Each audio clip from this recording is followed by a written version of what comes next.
But he is ready to go, and he is there waiting for Guy Horcasitas. Anything we can anticipate early on? Well, I think that both wrestlers will be cautious in the beginning. The semifinal matches, you see a lot of going for it early because it's between you and the finals. Here, it's all or nothing. No points for second place. What is the little red? I didn't notice these red bandanas on the legs, and we're ready to go. The red anklets indicate for the referees when they raise their hand which wrestler gets points. Action starting very quickly here.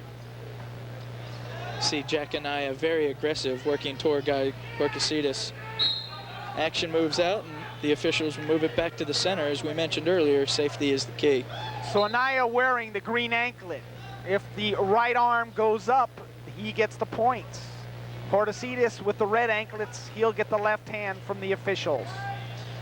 Horcasitas there with the shot. Very elusive is Jack Anaya.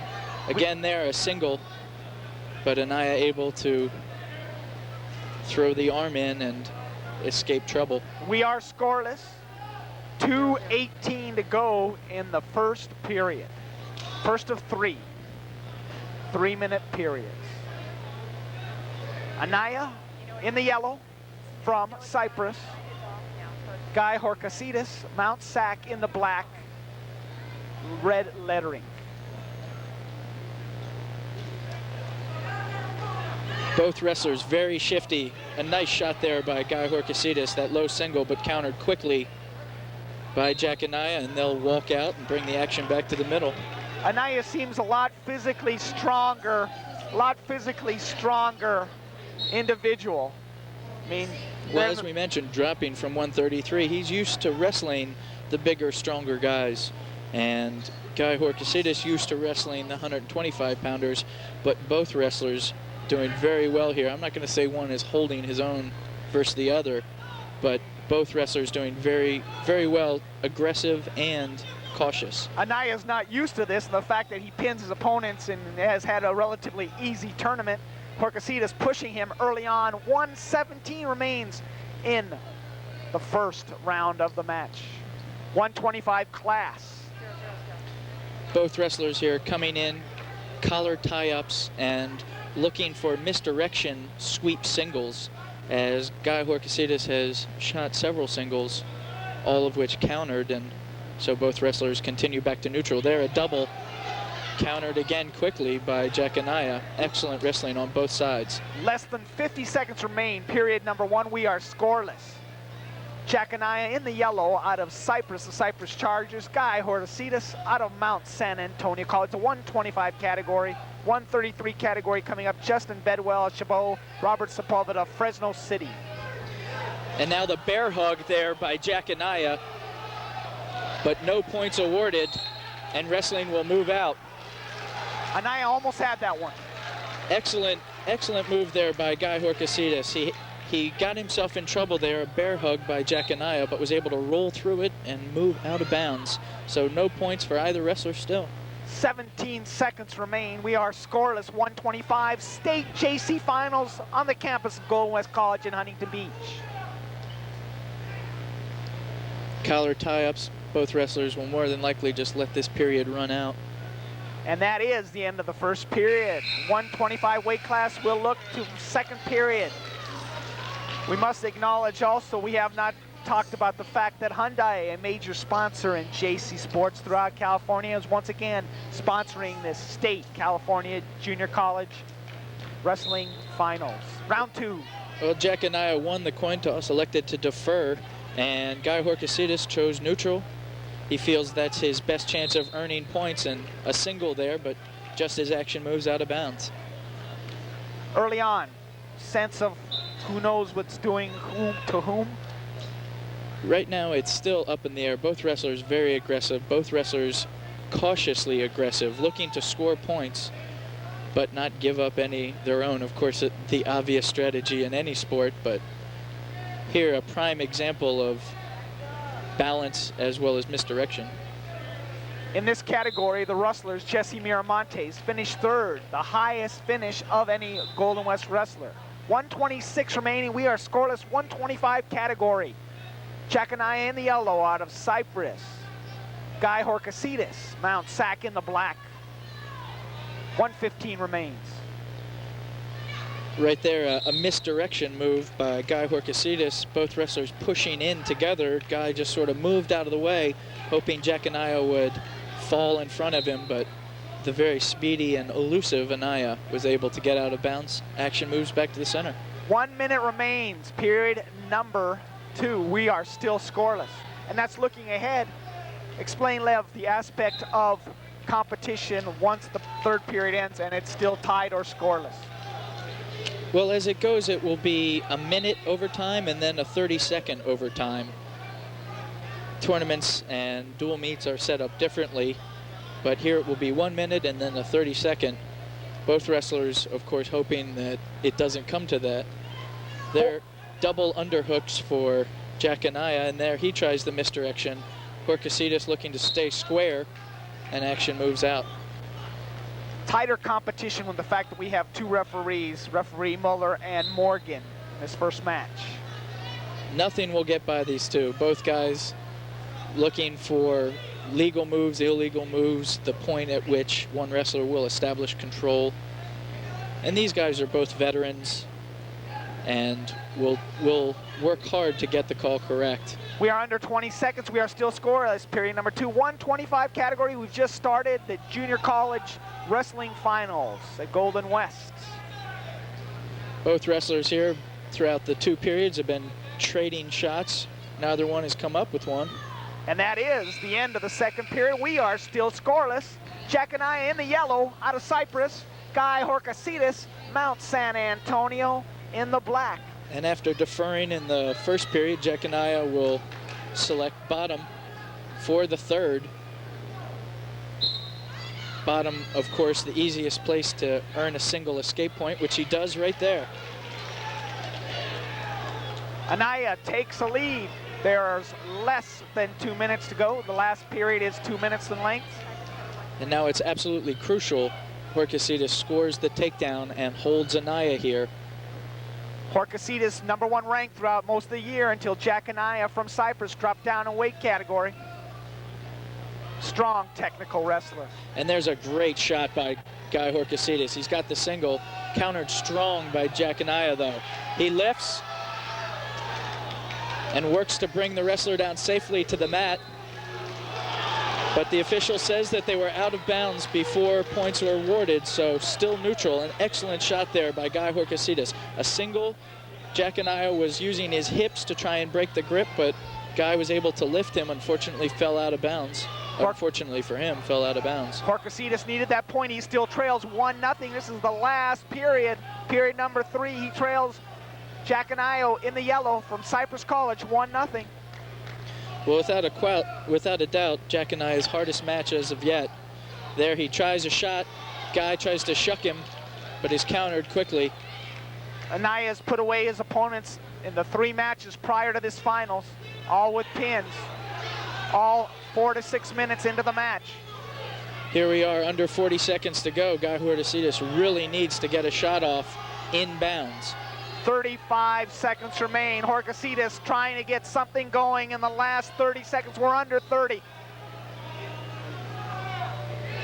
They'll be back to the center of the mat. Mike Fluke exhorting James Anaya, Jack Anaya. Horcasitas trying to finish it off with 14 seconds remaining. Horcasitas running out of time here. 8 seconds remain in this final period. Horcasitas trying a move there.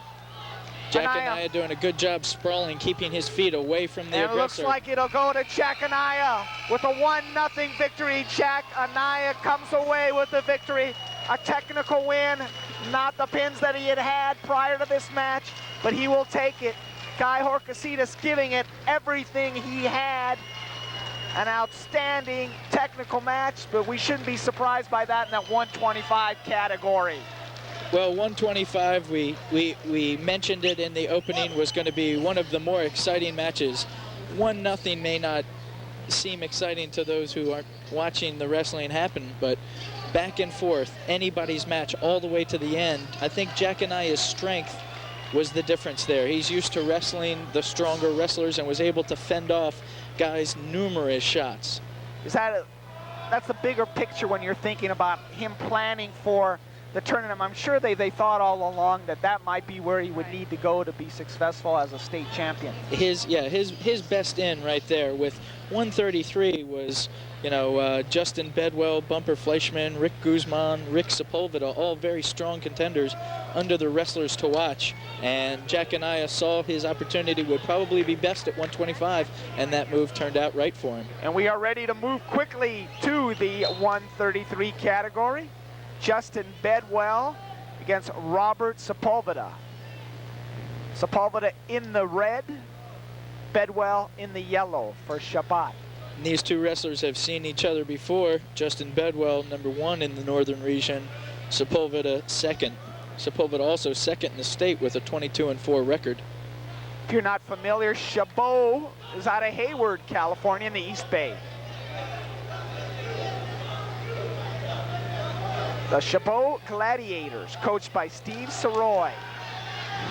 Still no control awarded to either wrestler as both wrestlers roll back and forth, looking for control. Nice move by Sepulveda.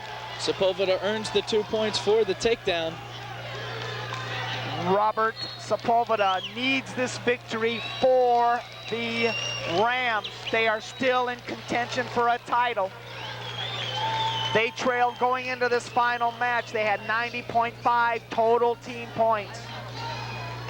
Sepulveda there with the opportunity to get some back points, but 2:04 left. Robert Sepulveda with the Fresno City Rams jumps out to a quick 4-0 lead. 133 weight class. 141 coming up with James Guizar of Palomar, Pablo Sanchez of Skyline. It's got to be tough falling behind early on. Especially 4 points behind. Very difficult to come back out on top when you're being controlled. Both of these wrestlers have worked hard to get here, though. Right now you see them fighting for control. Bedwell does not want to give up any more points. I think right now he feels that Sepulveda was riding a little bit high. He's reaching back for his head, looking to turn him out as Sepulveda has one leg in. This is a weight class that's pretty much gone in the area of Southern California. Most of the wrestlers that are strong are out of there. Bumper Fleischman, seated #2, Southern California. Bedwell very close there to getting out, but now as Sepulveda works the armbar, almost a gut wrench, but from the far side, looking to turn his opponent and earn some points. They'll roll out of bounds. Justin Bedwell ranked 3rd middle of the year by the coaches in his division. Sepulveda 2nd. So two competitive wrestlers who have fought each other in the past. Fought each other in the rankings as well. Both wrestlers, though they'll say they don't watch the rankings, they're of course watching the rankings. More incentive for Sepulveda, ranked #2 in the north, 2nd in the state, 22-4 overall in the year. Again, Sepulveda appears to be high, and Bedwell takes advantage of that. 38 seconds remain. Sepulveda still leads 4-0. Bedwell trying to get something going just before the end of the first period. Bedwell there very close to an escape, very close to a reversal and back points, but still no points awarded here. Robert Sepulveda out of Selma, California. That's right adjacent to Fresno. Now finally 1 point awarded for Justin Bedwell. 1 point escape as he's going to look to shuck Sepulveda by here and get himself 2 points for a takedown. 7 seconds remain, still 4-1 in favor of Robert Sepulveda and Fresno. He's wearing the red, and that'll wrap it up. Very close there. Bedwell looked to shuck Sepulveda by and did so as time was running out, but stepped out. We'll take a look at the replay here. Sepulveda wins the coin toss and will defer to Bedwell. Bedwell very close there to that takedown. He was eyeing the clock, trying to find the right time to strike, and just barely stepped out as he got behind his opponent. Let's take you how Bedwell, trailing 4-1 as we go into the second period. He advanced by defeating Anthony Cartagena out of West Valley 13-4. An overtime victory over Joel Sanchez of Santa Ana, and also defeated who he mentioned, Bumper Fleischman out of Moorpark 8-1. Second period underway, 150 remains, 4-1 Robert Sepulveda. Justin Bedwell's first move from bottom has been sit back and turn in, which Robert Sepulveda has countered very well. There you see him there with a ball and chain trying to hold him. And again, Bedwell, sensing Sepulveda's high, earns himself an escape point. Sepulveda reached the finals by defeating Juan Revelta. Technical fall, 17-1. He dominated that match. Adrian Velasquez out of West Valley, 9-2. And Rick Guzman, 6-2 from Rio Hondo. So 4-2 the score here. Justin Bedwell, a takedown will tie it up. But very elusive so far, Robert Sepulveda. Now you look at the profile of Justin Bedwell. For the most part, Chabot plays in tournaments. And there's a move that I used all the way through my wrestling career.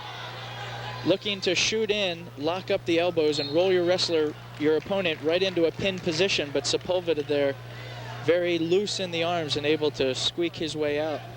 We're going to mention, is there an advantage for a school like Chabot not playing dual meets? Most of their meets are tournaments.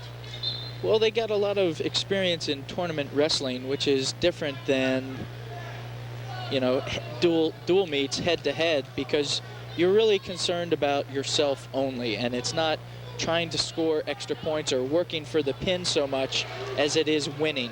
And so these Chabot wrestlers have a lot of experience in just winning, watching out for number one. And there we see Justin Bedwell with that takedown, part of his tournament experience, going after it. 20 seconds remain. It's 4-2. Sepulveda in the red with the lead. Justin Bedwell in the yellow for Chabot. Excuse me as I correct myself, Justin Bedwell did not earn the takedown here. Still neutral, and now stalemate called by referee Dwayne Morgan. 5 seconds remain in the second period. 4-2 Robert Sepulveda, the 5'8", 133-pound sophomore out of Selma, Raisin, capital of the world. There we see the Chabot coach telling Justin to shoot quickly, but time will run out. Chabot coach is Steve Saroy, and we are going to be going to that last 2-minute period with Robert Sepulveda in the red with a 4-2 lead. Justin Bedwell out of Chabot, the Chabot Gladiators. He has 2, he is trailing. Bedwell will start in the diamond formation with his hands just on the back. He'll concede the 1-point escape and look for the takedown. 5-2 with that point going to Sepulveda. 150 remains in this match. Fresno needs it with any hope, any glimmer of winning the team title. Fresno, as we mentioned earlier, with 95 points, can do themselves a favor by picking up this first place points there. There, a quick shot by Justin Bedwell, a single leg as he moves it to a double. Robert Sepulveda locking up that far leg. You can see the grip just barely breaking there from Justin Bedwell. Still reaching in, and they'll stand up and look for another shot. Fresno is coached by Robert Abayo, 2-time state JC champ out of Fresno. 3rd year for the Madera native. There, a deep single by Justin Bedwell, and again, quickly locked up by Robert Sepulveda. And stalemate called again. 5-2, Robert Sepulveda in the red with the lead over Justin Bedwell out of Chabot, the Chabot Gladiators. It's a nice nickname. Looks like we have an injury timeout situation. And it could be Robert Sepulveda, medical staff of Moorpark, who's the official trainers for this tournament. We'll take a look at Robert Sepulveda. Cut lip, possibly? Well, I believe that's it, and that's one of the things that you really have to be careful about is, you know, blood in any sport, and so you have to stop the bleeding. You have so long to do it, and then the action continues. Right now, Justin Bedwell receiving some advice. Coaches are saying, look, this is for it all. It's 3rd period, minute 5, you're down by 3. Get the takedown, turn your opponent, and you've got it all. But Robert Sepulveda also getting some coaching assistance as he's being attended to as well. There we see, looks as if though they may have stopped the bleeding, a final drink and some advice. Fresno City College Rams, wrestling and baseball, their two fortes in the sports world, tied with their baseball program, most conference championships. They've had a wrestling program since 1959. So they've been around and they've been performing in their sport and have had success at it. 5-2 with 1:05 left in this third and final period. Sepulveda in the red with the lead for the Rams of Fresno City College. A deep shot there, a deep single by Justin Bedwell. But the far ball and chain by Robert Sepulveda eluding the takedown. Under 50 seconds, it's 5-2 Sepulveda. Still no control awarded to either wrestler, as both wrestlers are holding on. Sepulveda looking to turn Bedwell, though no control awarded. Action is stopped again, as that's a stalemate situation. Back to neutral. Very, very close match. 33 seconds left. Bedwell and trailing his last attempts right now. 5-2 trailing Robert Sepulveda. 20 seconds left for Bedwell to make the move here. And there's his single. Switches to a double, looks to turn. Sepulveda doing a good job of staying square. 10 seconds remain. Potentially dangerous called there by the official Dwayne Morgan, as Sepulveda's knee was pushed past the maximum. 7 seconds left. Sepulveda in control. 5 seconds, 4 seconds. That will do it. Running away to a victory. Robert Sepulveda, second rank going into this tournament. He is the state champ in the 133 weight class. And he keeps Fresno's hope alive at a team championship. A very good match there. The difference coming in that very first takedown and back points awarded right on the near side of the mat here. Robert Sepulveda able to get the deep shot and turn. Congratulated by Robert Abayo, who served under former successful coach Bill Muzak. They were Northern California champs in '98, a strong program. Victory goes to Fresno City College Rams. We are now going to head under the 141 category, and the former 133 champ is participating for Palomar, James Guizar. Tell you a little bit about James, a former state champion in high school. We'll take a look at the replay at the end of that 133 match. Right here, very close to looking for the 2 points for the takedown. That's Justin Bedwell on the bottom, but Sepulveda doing an excellent job. And right there, the potentially dangerous call, as Bedwell moves Sepulveda's knee too far, and so with time on the clock there at almost 10 seconds, the action comes back to the middle. Right here, Justin Bedwell needs anything, but knows that time is short, and Sepulveda just needs to run away to win. And he does so 5-2, and essentially jumping out early just set the tone, and he could hold off for the win. Well, we mentioned that in the beginning of that first period, how difficult it is to come back when, you know, 2 quick takedown points and 2 quick back points. Here we see the awards going on for the 125-pound weight class. We'll give you the coverage in the 125 weight class. We have number 8, Jimmy Stevenson out of Skyline. Number 7, Israel Navarro out of Palomar.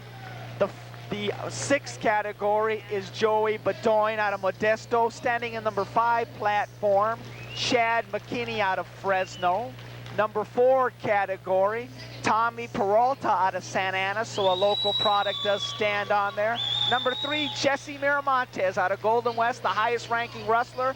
Number 2, also we had talked about Guy Horcasitas, and Jack Anaya with his 1-0 victory in the 125-pound category, a core of outstanding wrestlers in that lower weight scale. There we get a great shot of the place winners in 125 pounds. Of course, Jesse Miramontes standing there at 3rd for Golden West, but an excellent tournament for all of these wrestlers. And they worked hard to get here and deserve the spotlight. Jesse Miramontes, his nemesis there, Cypress, challenger, and Guy Horcasitas, who he competed with more than a couple times in the course of the year. They're going to stand up there for another opportunity. We had talked about this in the course early on in the year. These lighter weight classes, these guys really go at it. They know the technical side of it. You see right now where they're getting their awards, where the junior college efforts on the wrestling mat for tonight in this first weekend of December. And on the average, they're in much better shape than, let's say, the heavyweights. So they don't get as tired into the third. They don't get as winded. These guys are going at it to the very end, as we saw in that 125 match. 1-0, but a nail-biter all the way to the end. And speaking of next matches, let's go to the 144 category. Probably the most technical wrestler that we have seen in the course of our coverage this year, James Guizar out of Palomar, the former state champ. He'll be wearing the black. He's taking on Skyline's Pablo Sanchez in the gray, and they're going at it right away. These guys are wasting no time, but as you mentioned, we've seen James Guizar, and this guy is a machine. Both of these wrestlers very quickly moving. There's the double leg by Guizar, and he'll get the first 2 points in the match. Guizar jumps out quick on Sanchez, and I don't know if either consulted each other on their hairstyles, but they are similar in color. Well, both wrestlers very similar in wrestling styles as well. We saw very aggressive from the get-go. We have not seen Sanchez, but Guizar we have seen against Golden West. And there he tries the flop. Strong technical. So important in wrestling. Pablo Sanchez road to the finals a little easier than James Guizar. Had a bye, first round bye. The pancake flap there again by Guizar, and Sanchez able to keep his feet, not exposing his back, but now 1 point escape. Sanchez gets out. 2-1. James Guizar out of Palomar in the black with the red stripe. Pablo Sanchez, Skyline, which is in San Bruno, California, just south of San Francisco. Leg trip there by Guizar, but quickly countered and defended by Sanchez. Wrestling moves out of bounds, and so the officials will bring it back to the center of the mat. 1:33 remains, 2-1 in favor of James Guizar. Palomar, JC down San Diego way, the Comets. Collar tie-ups for both wrestlers. Guizar, a high school champ in 1998 out of Imperial High School. His road to the finals, he defeated Brian Alves out of Modesto 13-3, dominated Jarrett Newton 12-2 out of Santa Rosa, and dominated Fernando Flanagan out of West Valley 13-4. Both of these wrestlers are really showing excellent balance. Their weight is distributed evenly. They're pushing using misdirection, but not exposing themselves, not leaving the leg out that gives up the quick takedown. Skyline coached by Keith Spataro. Palomar, Joe Ismay, two-time state champs. He's also a JC All-American in his playing days. A history of titles at Palomar JC. Very close match here, 1 point being the difference, and these guys are going at it. Going back to 1978, Palomar has won 5 junior college state titles in California.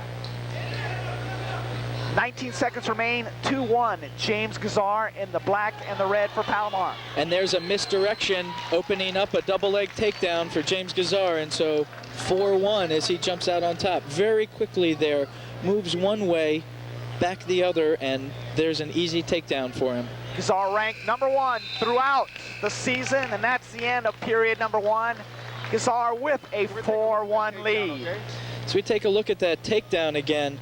You see James Guizar will shift his body to the left, come really quick back to the right, and open up for the takedown. Right now, it was Sanchez won the toss. And he finishes strong with 2 points for the takedown. Goes on top 4-1. Back to the action. It is still 4-1. We just started the second period.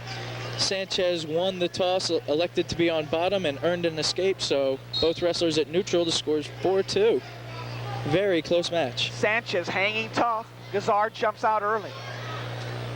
And there, a near mistake for Guizar is he left himself open, but was able to elude a takedown, staying on top. Very quickly there, shucks Sanchez by and gets another takedown. Guizar jumps out, 6-2 lead. 1:33 remains in this second period. That takedown Guizar practically fell into as Sanchez lost his balance, and Guizar very quickly and aware of what was going on, seized control of the match. We mentioned earlier there's still a team title at stake. Fresno City has a chance to sneak up on Moorpark. The next few matches will determine that. 149, 157 categories. Coming up in the 149, Casey Olson against Saul Lucatero. Fresno will be against Moorpark. 109 remaining, 6-2 in favor of James Guizar. He's on top right now in the black and red. In the gray, Pablo Sanchez out of Skyline. There we can see James Guizar working the legs in and looking for a power half Nelson. Power half Nelson, very difficult to defend. And there, Guizar has got it across, very close to potentially dangerous, as the referee is making very sure the arm of Sanchez does not go too far. There you can see how limber he is. 8 seconds left, 6-2, Guizar. And Guizar is able to turn Sanchez. Not for any back points. Sanchez will get 1 point for an escape. Both going at each other hard now, both grabbing their bond locks. Both wrestlers very careful not to expose a leg, an easy takedown. We see how quickly they move and how quickly they move their feet away from their opponent. Quickly sprawling, quickly spinning. 10 seconds remain, 6-3. James Guizar in the black and red out of Palomar in control and the lead. A deep shot there by Guizar, countered quickly by Sanchez. That is the end of period number 2. James Guizar out of Palomar in control. He leads Pablo Sanchez out of Skyline 6-3. Guizar will select the down position for the final period. Sanchez needs a rally. He trails by 3. Less than 2 minutes remain in the final period. Guizar looking for his second consecutive junior college state title. Guizar gets the escape there, so goes on top by 4. Guizar won his first title at the 133 category a year ago.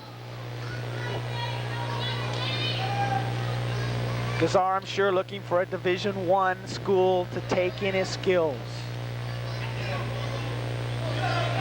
Guizar, very talented wrestler, very aware of not only the score but the time and his location on the mat, using the edge of the mat in his favor and also able to keep his opponent in bounds when he needs to. Referee calls my time, perhaps injury clock, and it will be. Looks perhaps that Sanchez has blood. 1:26 remain, 7-3, James Guizar with the lead. Pablo Sanchez trailing out of Skyline. There's a look at Guizar getting his final words of encouragement by Joe Ismay and the staff. Joe Ismay, another coach that has taken his teams as well as himself through the ranks of wrestling to fantastic levels. And they take it serious down Palomar Way. There with their football programs, they work hand in hand. There on the other side of the mat, we see Sanchez being attended to, making sure the blood is stopped, as well as last-minute advice from his coaches. 7-3, 1:26 remains. Trainers are off the mat. We are ready to wrap up this third and final period. Guizar in the red and the black leads 7-3. And a trip tried there by Sanchez. There, a very quick high crotch for the 2-point takedown. That a very fast move. by Guizar. 9-3 Guizar in control, 115. He has dominated his weight category. 110 remaining. He leads 9-3 over Sanchez. Sanchez there awarded 1 point for an escape, but still trailing by 5 points. And they're an excellent example of how Guizar has awareness for where he is on the mat. Gives up the escape, but steps out of bounds, not to give up the 2-point takedown. Action comes back to the middle. Less than a minute to go. 9-4 James Guizar in complete control. He's been tested a little bit more than he has throughout this tournament, but it's his. And another takedown for Guizar. There, a single leg where he trips the bottom leg. Make it 11 for Guizar with 30 seconds remaining in this 141 weight class. Guizar will again throw the leg in. As he works for the power half, you see him fighting his arms underneath, trying to get around the head of his opponent. Stalemate called by the official. 22 seconds remain. James Guizar, that's the time he's away from his second consecutive junior college title. 3 years in a row he's been a state champ, going back to his high school days at Imperial High down San Diego way. Sanchez trying the quick switch, but stopped by Guizar. Now on his feet for a 1-point escape, so 11-5. 7 seconds remain. This will be all. James Guizar with 3, 2, 1. The title once again, this time in the 141 category. He did it a year ago at 133. James Guizar, confident as always, state champ once again. He defeats Pablo Sanchez out of Skyline by 11-5 score. Well, Sanchez came out and really was showing how strong of a wrestler he is as well. 7th in the state in '98, 25-3 record. But Guizar, as we've seen before, he's just a machine, and very few mistakes, if any. In fact, no mistakes. I'll be so bold as to say that all of the points Sanchez awarded were escapes, points that Guizar gave to him rather than give up more for a reversal or a higher point earning maneuver. Well, here's, as we acknowledge James Guizar winning, here's where it gets a little interesting, Lev. The state finals, you look at the individual talent, and we're glad to bring the state finals here to Golden West College. State JC Wrestling Finals brought to you by Hyundai. The first weekend of December. Andy Mariani along with Lev Galitzin, and we're going to now take a look at the winners in the 133 category. And let's acknowledge the 133 category winners. Let's start with 7 and go back. We're going to go, okay, ready? Number 8, it's Travis Newton, Santa Rosa. Number 7 is Brandon Gushigan. You see them in the corner out of Golden West. Number 6 is Juan Revolta. There's Gushigan getting his 7th place finish. Number 6 will be Juan Revolta out of Cerritos. In 5th, the name of the tournament, Bumper Fleischman out of Moorpark. Bumper Fleischman, another one of the wrestlers to watch coming into this tournament. Number 4, Adrian Velasquez out of West Valley. Number 3, and we'll get to him, one of the few Rio Hondo performers, Rick Guzman. Number 2 was Bedwell out of Chabot. There's Justin Bedwell. And the champ once again in the 133 category, Robert Sepulveda, Fresno City College. Sepulveda and Bedwell, neck and neck match, back and forth there, finishing up 5-2. And both wrestlers, an excellent job. The entire class performers. And now Robert Sepulveda is going to probably get off that mat after the picture is taken and start cheering on his teammates, because it is getting interesting. And his teammate is Casey Olson out of Fresno City, out of Clovis High School. He's taking on Saul Lucatero out of Moorpark, and currently now with the standings, Moorpark leads with 102 team points. Fresno trails 94.5. This match has a significance to what'll end up happening team-wise. There we see Casey Olson in the red. Casey Olson, #1 in the Northern region, as well as the defending champion with a 13-1 record. Very shifty, very strong wrestler. One of the wrestlers to watch coming into this tournament. Olson in the red, Lucatero in the black for Moorpark, and Paul Keyshaw. Lucatero, #1, all the way out through the course of the year. And as we spoke earlier about potential swing matches, this is a swing match right here. Moorpark and Fresno City head-to-head, as well as the #1 in the Southern region, the #1 in the Northern region, and Saul Lucatero, 3rd in the state.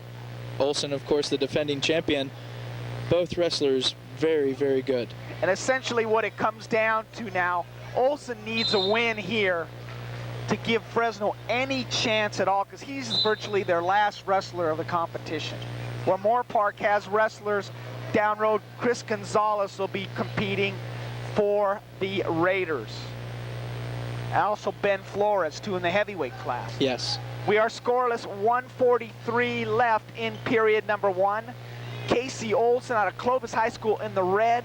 Sal Lucatero for the Moorpark Rangers. He is the state champion out of '99. He is a defending champ. Collar tie-ups for both wrestlers. Right now, Olson with inside control. The officials will move the action back to the middle. Lucatero's road to the finals. A technical fall over Lupe Rios, 18-0. He dominated a major decision over third-rated Brett Gordon, 11-1.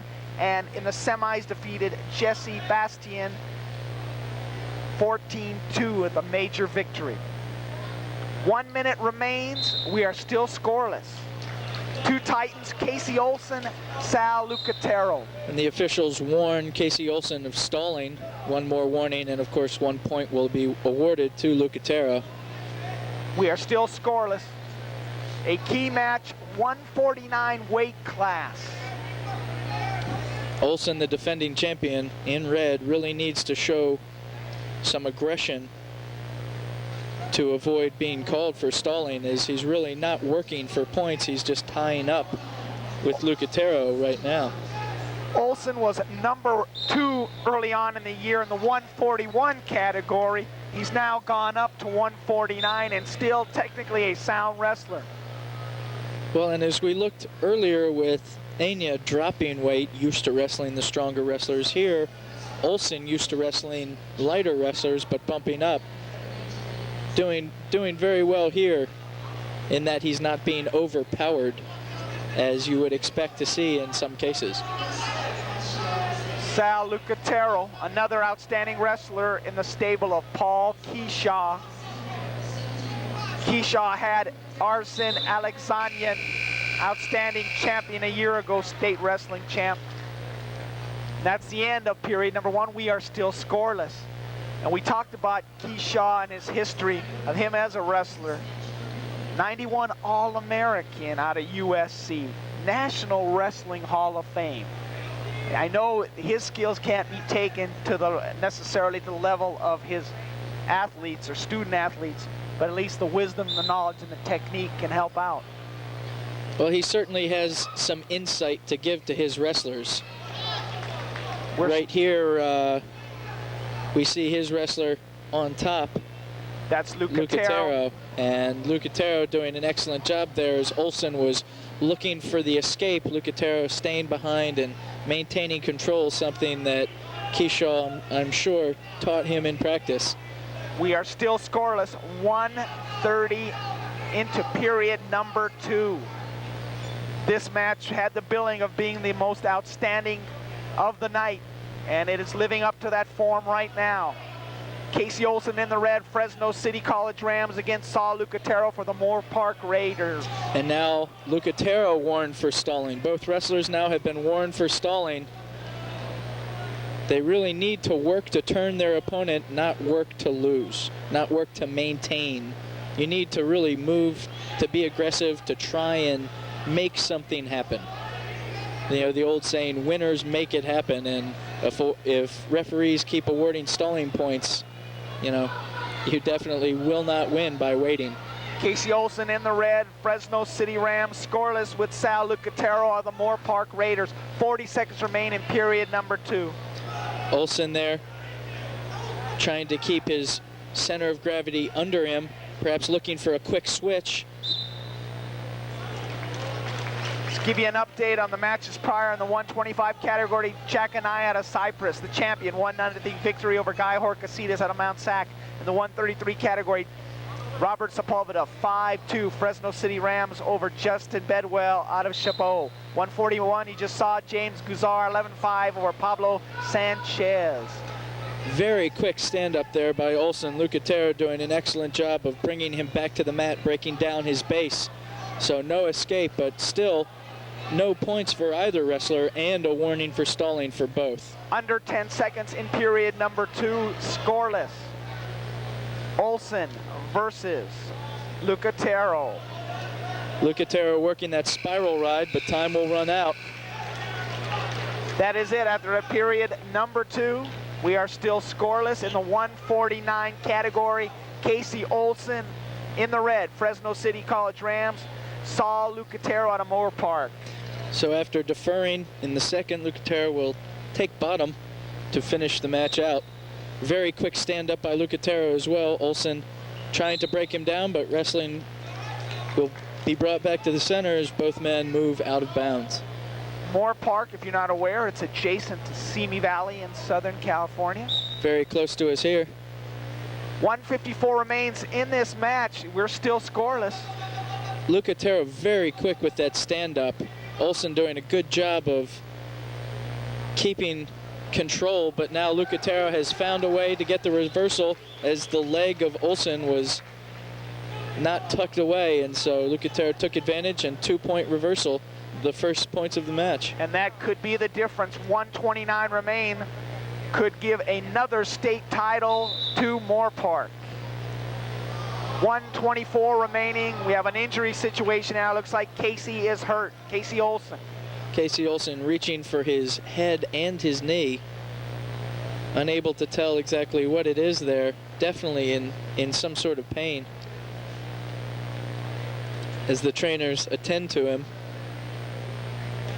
And with a victory and that 2 points, Moorpark can take the state title. Okay, here we come, right? Okay, here we go. Let's take a look at it. Ready, replay, touch the light. Okay, here comes the replay. Roll. Take a look at how he got hurt. See him there on the mat being attended to as everyone wants to make sure he is okay. We'll do it one more time. We got the time. So what'll happen now if he cannot perform? It'll be a forfeiture.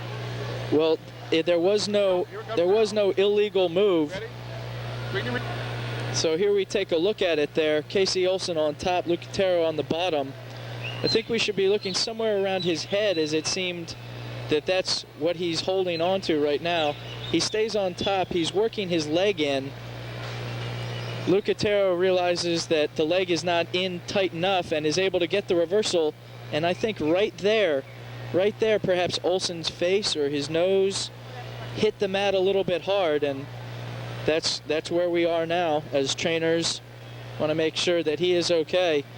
Meanwhile, Saul Lucatero waiting for his chance to finish this match. 124 remains left in it with a 2-0 lead. Casey Olson, the injured Fresno Ram. If we get a chance as he's standing up, we might get a chance to see right as he's rolling over here, his leg is out too high. Lucatero will reach under, take advantage of that. There it is. And there Olson's face hits the mat very close, and that's where he was injured, but he's up and about now, which is a good sign for Olson. Ready to go, ready to finish out the 124. Got a word of encouragement by Robert Sepulveda, the winner in the 133 class. Olson sits out quickly. Saul Lucatero trying to wrap it up. Lucatero there looking to snap Olson back, exposing his back for quick back points, but Olson able to get 1 point for an escape.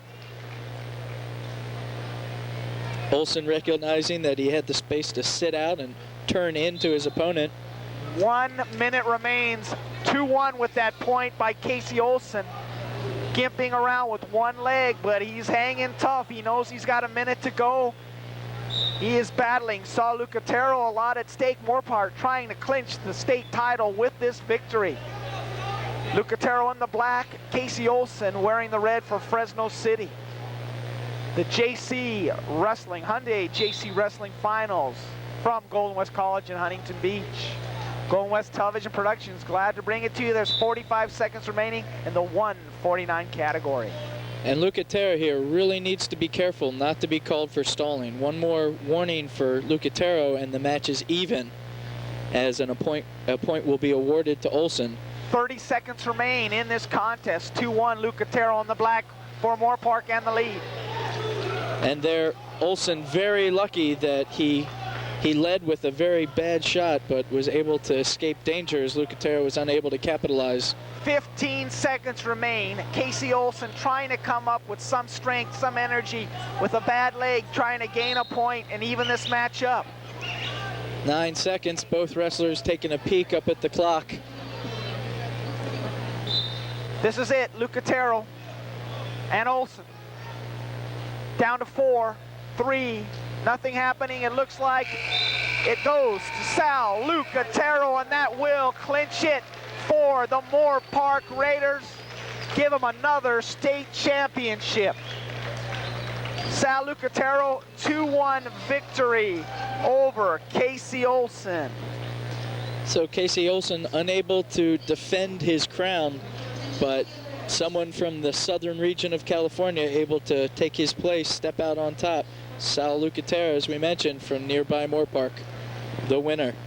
Moorpark now has an opportunity to run away with this team total points championship. The next category is the 157 class. We have Steve Hernandez, and we also have two other wrestlers, 184 Chris Gonzales for Moorpark and heavyweight Ben Flores for Moorpark. So once again, Paul Keyshaw works his magic. Now we're going to acknowledge the winners from the 141 category. We'll take a look at these gentlemen. The big guy, number 1, James Guizar, hasn't reached it, but he's going there. Number 8, we'll take a look at Dylan DeFaw. And he had a long Cuesta. tournament, ending up in crutches. Cameron Harris, Golden West, 7th. Sherritt Newton, number 6. 5th, Fernando Flanagan out of West Valley. Number 4th, David Gomez out of Rio Hondo. Another 3rd, Rio Hondo wrestler. Scott Beck out of Fresno.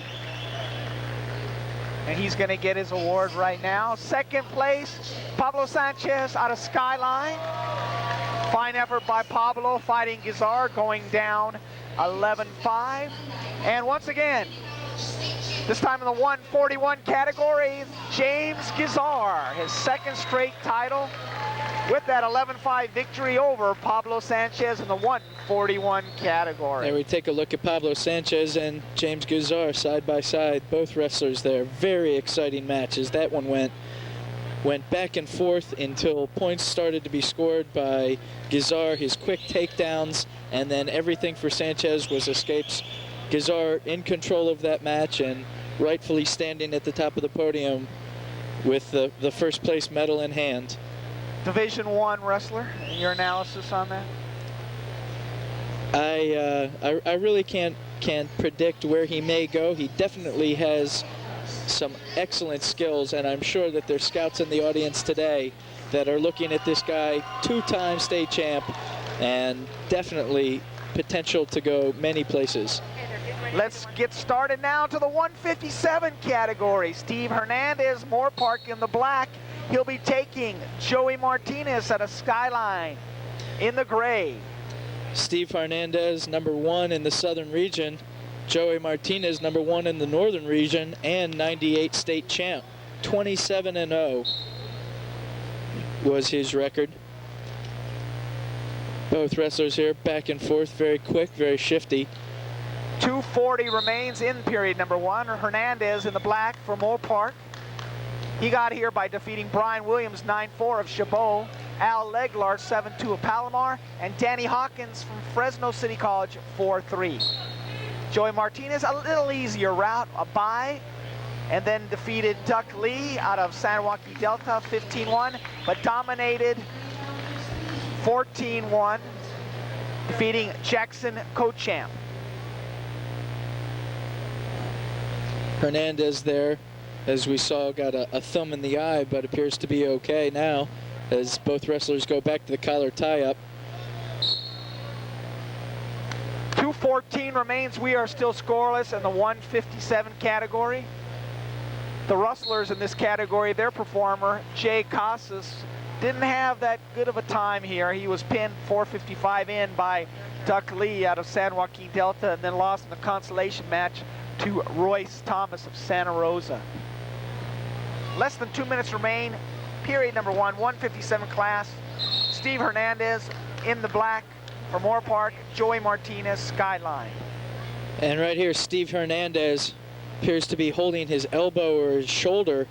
I think it's his elbow now as I see him. They're lying him down on the far side of the mat, reaching for that. We're gonna take a look at it. Take a look at it, okay?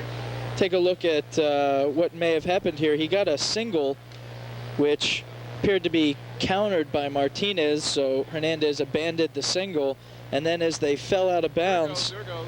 take a look at Hernandez in the black there. As he falls out, reaches for his shoulder. Do it one more time, okay? Missed most of it. These injuries are becoming commonplace here, and that shows you the competitive nature of the wrestlers that are out there. So we take a look at it again here. Hernandez in the black, he'll shoot out to the outside and then quickly, maybe he got a stinger in his shoulder as it looked as maybe his bone hit the knee of Martinez. Hernandez sitting up now. Joey Martinez, champ in 1998, might have been on red shirt of a year ago. He has got the advantage now with Hernandez on the ground for Moorpark, being tended to by his trainers, while all Martinez can do now for a Skyline is wait. Well, you never want to see injuries in any sport, but wrestling is one of those sports where there's so much contact, it's non-stop contact, and injuries are just a part of it. That did not appear to be a hyperextension. There we saw pain on Hernandez's face, but he's tough, he's a wrestler, he'll work back to the middle and shake it off, as it's still scoreless, still anybody's match. 155 in period number 1. Hernandez adjusts that chin strap and he's ready to go. Scoreless. Hernandez, Moorpark in the black. Martinez, Skyline in the gray. Skyline, San Bruno, California, south of San Francisco. Both wrestlers a little slap happy there. See that Hernandez still a little sore on the shoulder as he came out of that last attempt. There, a deep single, but again countered. You can see the obvious discomfort in the face of Steve Hernandez. Martinez will work on that shoulder. Another injury timeout. And Hernandez will forego the timeout, but obvious pain as that left shoulder has been giving him problems ever since he stepped off the mat. Every time he shoots in, he's countered quickly by Martinez and comes up a little lame. Both coaches, of course, concerned. Martinez will now, I'm sure, put his focus on working on that shoulder. In wrestling, you're going to take advantage of any situation you can. No mercy on your opponent.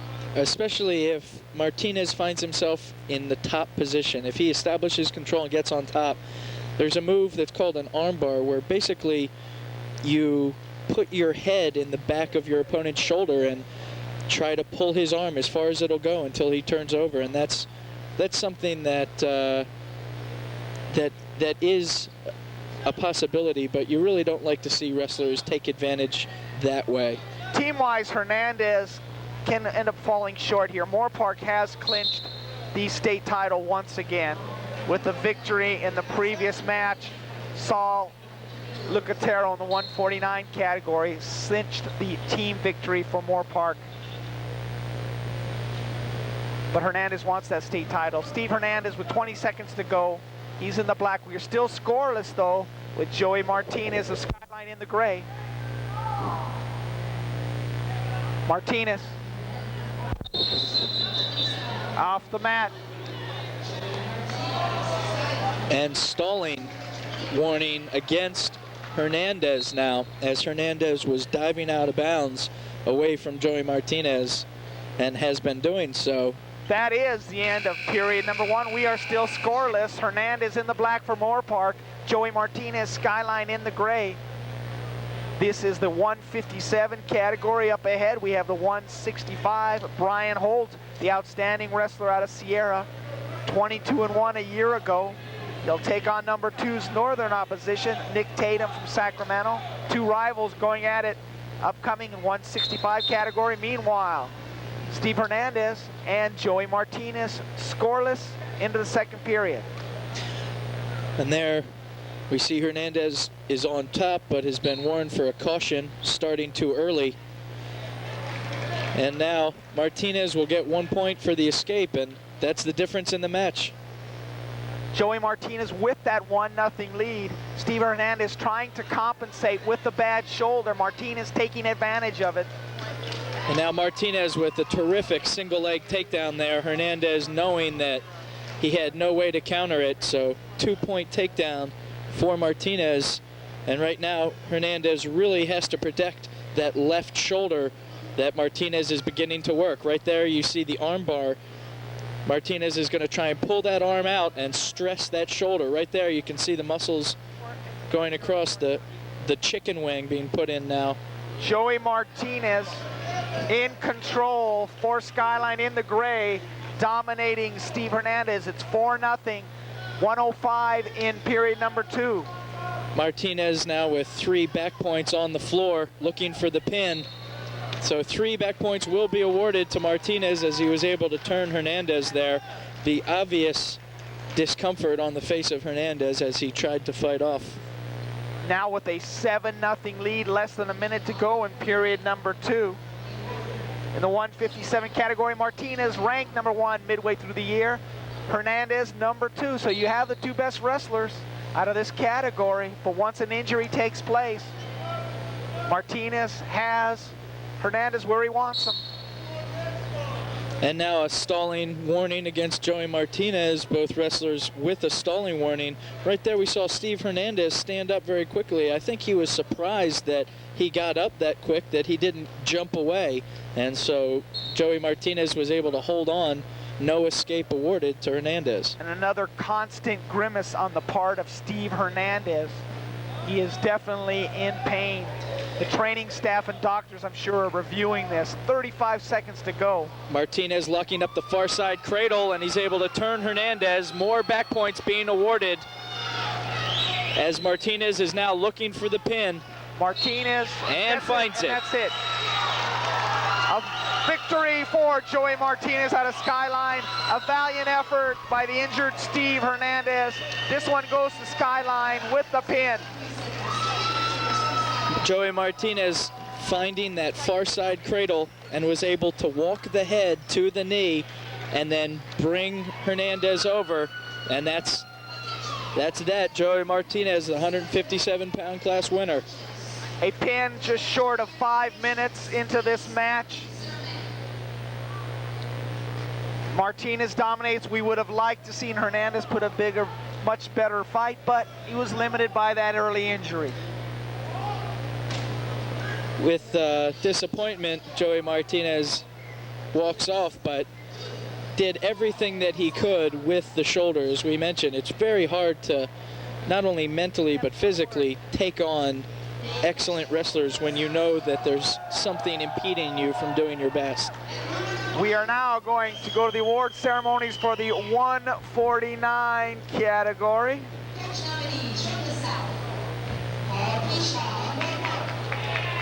149.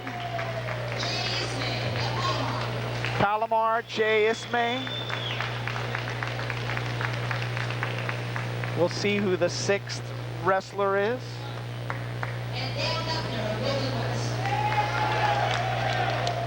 We've got Coach Defner giving out the awards.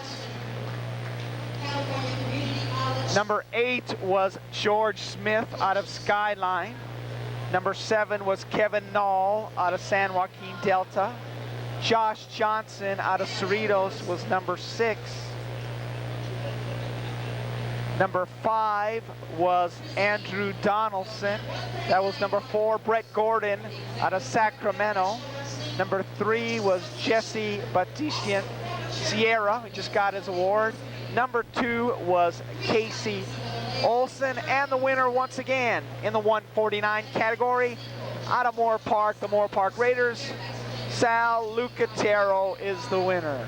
And Sal Lucatero not only winning for himself, but essentially winning for Moorpark, as he puts their team total up to 106 points, trailed by Fresno at 94.5, 87.5 for Sac City, but Moorpark will have it.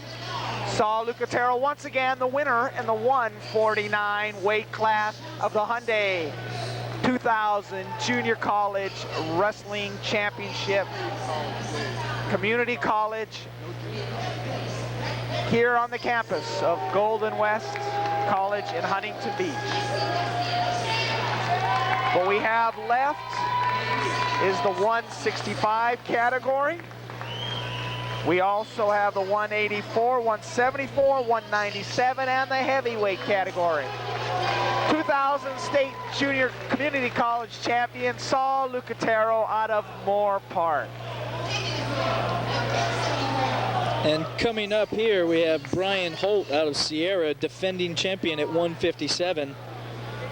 His record 22-1, and Nick Tatum, second in the Northern Regionals out of Sac City. 165 category. Brian Holt and Sacramento Nick Tatum. Tatum in the red and gold, Holt in the silver. Two Northern California opponents who I'm sure have wrestled each other in the past, going at it right from the start. 2 points quickly given to Holt for a takedown. As you mentioned there, wasting no time, Handy. These two wrestlers are after each other and after the title. Brian Holt wants another one, only lost a year ago. He wants more this time around. Tatum trying to quickly stand and work to his base. Holt lifts him off the mat, breaks him down, but now Holt looking to break down the base again of Tatum as he looks to work a chicken wing on the far side, fighting for wrist control. Holt had a relatively easy way for the Sierra Wolverine. A bye in the first round. Alman Kurtzty defeated 8-2.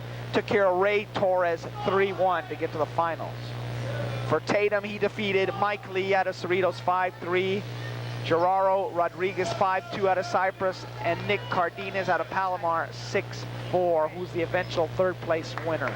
2-0 still in favor of Brian Holt from Sierra in the gray. He's controlling this match over Nick Tatum in the gold and maroon. Tatum has a very compact base, and Holt is a much taller opponent. It's difficult for him to use this spiral ride to break down Tatum. Tatum has done a good job of maintaining his base, the place where he needs to work from in order to get the escape or reversal. 2-0 with 1:35 to go in this first period. Now Holt looking for a power half, but will abandon that for wrist control and break down Tatum again. Basic fundamental wrestling right here. In this category, the Golden West representative Josh Jarrett came in 7th. He defeated Roy C. of Skyline early on, but then lost to Ray Torres of Moorpark 5-2. He fought back for 7th in the losers bracket, defeating Simon Haggerty of Cuesta 7-6, then lost to Armin Kirsty out of Bakerfield 8-7. Defeated Jose Tirado Fresno 10-7 for his eventual 7th place spot. 1:13 remaining, 2-0 in favor of Holt. And there we saw Tatum trying for a switch at the edge of the mat, very close to getting it, but the officials felt that the action had moved off, so they'll work back to center. And so Holt again now with the arm bar, working that across the back of Tatum, looking to turn Tatum over. Less than a minute remains. Brian Holt of Sierra with the lead in the gray over the gold and maroon-clad Nick Tatum out of Sacramento City. 40 seconds remain. Hyundai California Community College Wrestling Championship, first weekend of December 2000. And now Holt being warned for stalling is he's not trying to turn his opponent to the satisfaction of the referees. Down to 20 seconds remaining in period number 1. This is the 165 category. 174 will follow Wesley Tielens of Palomar, Sion King, Sacramento. 10 seconds, 2-0 in favor of Holt. Now the tight waist by Holt and the spiral ride. Granby roll there by Tatum. Tatum very close to escaping, but Holt will hold on to control. The Granby roll, an excellent move, but Tatum just running out of time there. Holt will win the toss. 2-0 still remains in favor of Brian Holt in the gray. He's taking on Nick Tatum. Ready? Roll. Yeah, it's replay. We take a look at that Granby roll by Tatum. Time almost running out. The quick flip almost free, but time expires, and so now back to the action. 1:55 remains. So Holt had selected to be on bottom and is able to get out on top. Oh no, excuse me. Holt defers, Tatum takes neutral, and so no points awarded either way. 2-0 still in favor of Brian Holt, defending champ. 22-1 a year ago. He is a strong 165-pound wrestler. He controls Nick Tatum. 3-0. He just gained a point with 1:23 to go in period number 2. So they do award the escape a little bit late. Nonetheless, Holt will take it. 1:15 remains, and it's been all Brian Holt of Sierra. Sierra Wolverines, their coach, Jack Fitzpatrick. 1 minute remains. 3-0 Brian Holt of Sierra over Nick Tatum of Sacramento. Holt in the gray, Tatum in the maroon and gold. Holt there sneaking a peek up at the clock. 56 seconds he sees, but with a stalling warning, he's got to be careful watching the clock. Sacramento pretty much assured themselves they're still in a battle for third place with Palomar for the team standings. So Sacramento has something to gain by this effort by Tatum. 3-0, less than 40 seconds remain. Tatum there trying to snap Holt down and spin behind, but action moves out, so the officials will bring it back. Golden West wrestlers pretty much assuring themselves of 7th in this tournament. Outstanding in the fact that going into this year, they were sort of apprehensive. Coach Defner on what kind of talent that they had. They rose to the occasion, very competitive wrestlers. Less than 20 seconds remain. And Tatum warned for stalling, so both wrestlers warned for stalling once here. 3-0, Brian Holt looking for another state title. In the silver, he controls Nick Tatum out of Sacramento. Tatum there with a quick single leg. He appeared to have good penetration and then abandoned it. And that'll wrap it up. One more period remains, and it's got to be frustrating for an individual like Nick Tatum, who is always looking over his shoulder more ways than one. Brian Holt, his stumbling block to the title.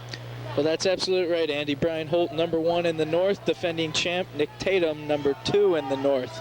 These guys have faced each other before, and Nick Tatum really wants to take this community college championship.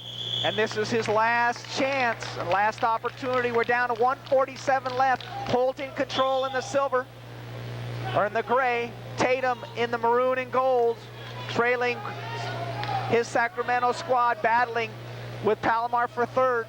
It's 3-0 in favor of Holt and Sierra.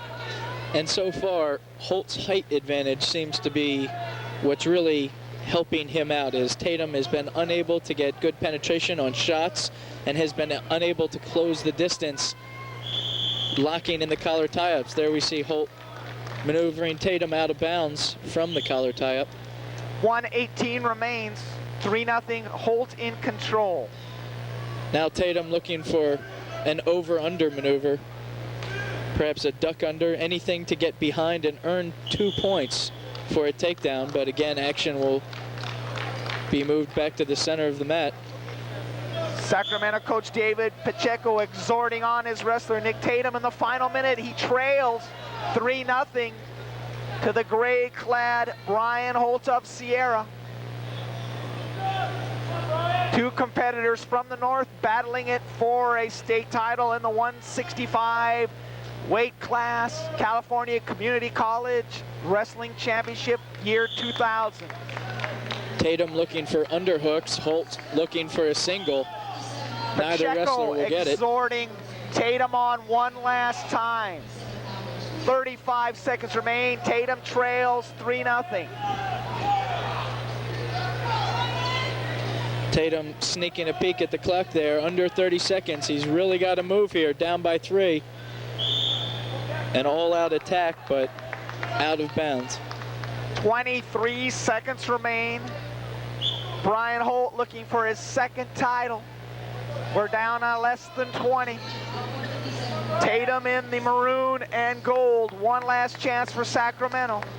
Tatum needs a takedown and back points here. He's going to have to try for 9 seconds a throw remaining. of some sort. Tatum's final attempt. Holt in control. And that should wrap it up. Give the 165 weight class category championship to Brian Holt. The Sierra Wolverine, another title for Mr. Holt. Nick Tatum, second place for Sacramento City Panthers. See Brian Holt being congratulated by his coaches there. A well-fought match, a well-deserved title for Brian Holt. One of the more impressive competitors we have seen in complete control throughout his match.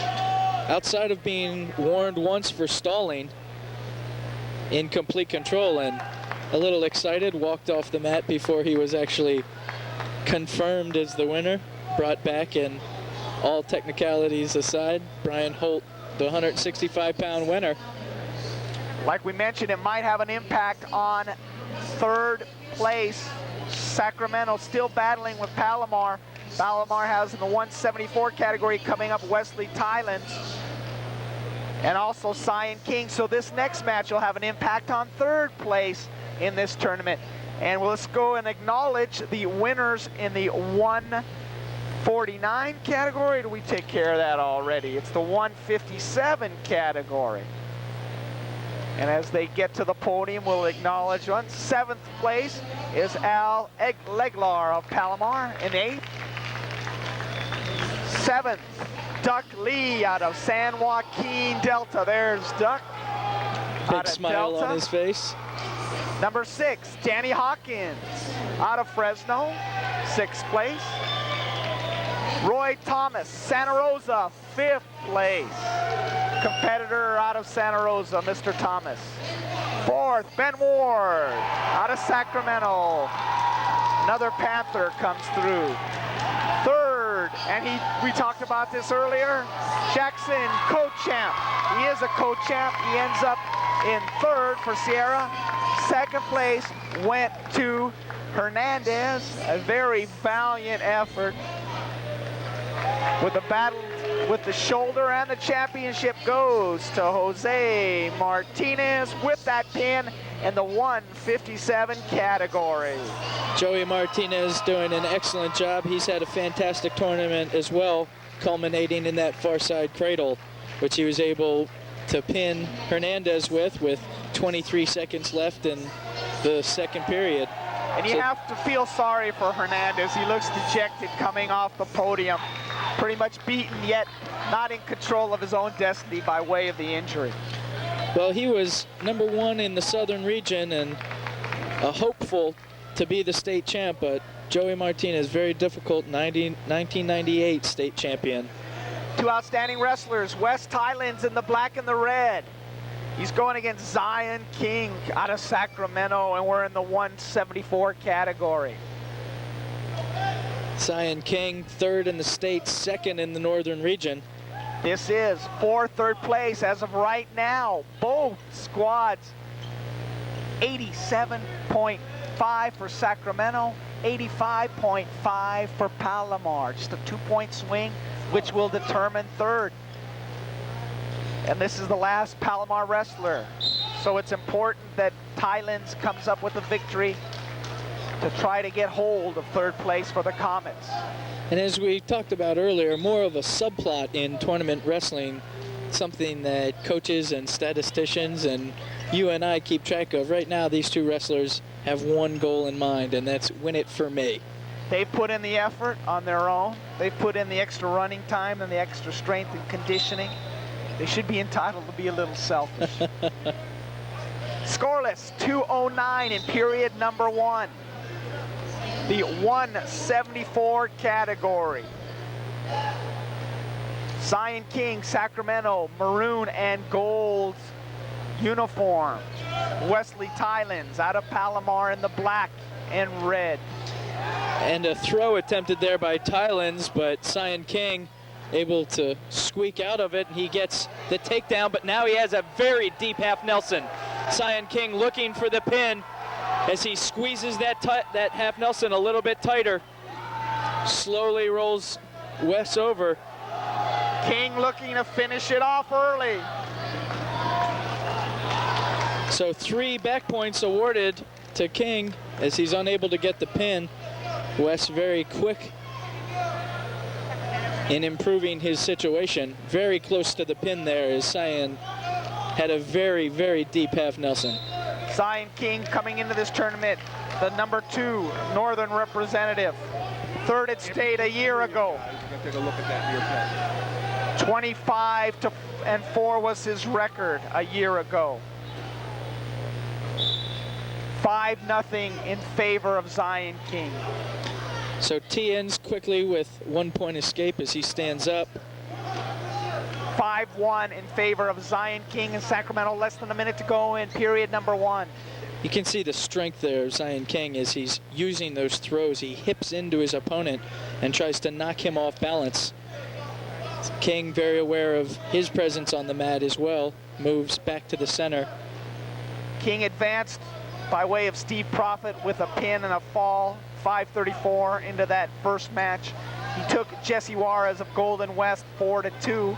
Shannon Sam went down 3-2 from Moorpark. There the single attempted by Tielens, countered quickly by the underhook of King. 5-1 Sion King with the lead. The maroon, he is wearing the maroon and gold.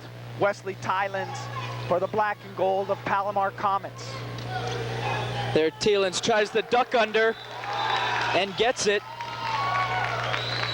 2 points awarded, but Sion King appears injured as his coaches are waving the trainers over. Meanwhile, Joe Ismay is exhorting Tielens for that pin and that effort. the other near ball points. Okay. Another injured performer will take care of King and see what he is. We'll take a look at a replay, which is that near pin that put King out in front.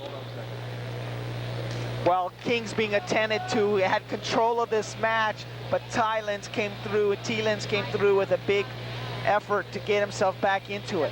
Well, Tielens was looking for the duck under there, essentially with both wrestlers holding onto each other's heads.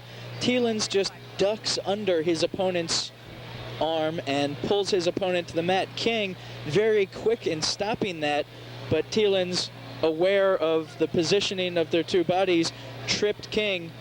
As they fell backward, it appeared that Sion King's ankle turned from, or as a result of the trip. There he does not appear to be in that much pain. They're going to probably tape it up and see if he can stand on it and continue. We're trying to replay the first near ball. Here we go, Rick. Maybe we'll be able to take a look at that very close pin of Sion King. He gets a very deep half Nelson. Right there, he realizes how deep he can get that. Wraps it over, and there's his back points. He tries to lock up Tielens, but Tielens will bridge out and be able to get back up to neutral. Well, it kept him in the match, and he's been able to narrow the margin to 5-3 as Sion King's ankle is being checked out. Let's take a look at Golden West Rustlers in their division, the 174 class. The injury if you want to see it. Jesse Juarez. You got the injury if you want to see it. defeated Derek Ingram of Chabot. Maybe we'll be able to take a look at that injury there. What exactly happened? Here it goes. We'll see here. Tielens will look for a duck under as they get towards the edge of the match. Matt, he won't be able to get it right there, but there's the trip and there's the ankle. The ankle of King. One more time, we'll look at the ankle. The ankle of King caught behind the leg of Tielens. Tielens tried for that quick snap and duck under. He had nowhere to go. Here it goes again. Nowhere to go but his back. There's the duck under, unsuccessful. There's the trip, and there's the ankle in the center of the screen. Okay, thanks. King will still on the ground, being attested to by the Moorpark training staff and the remaining trainers that are present at Golden West College. Let's summarize where we've been up to this point. This is the California Community College Wrestling Championships for the year 2000. We started off this match in the 125 category. Jack Anaya out of Cypress, 1-0 victory over Guy Horcasitas.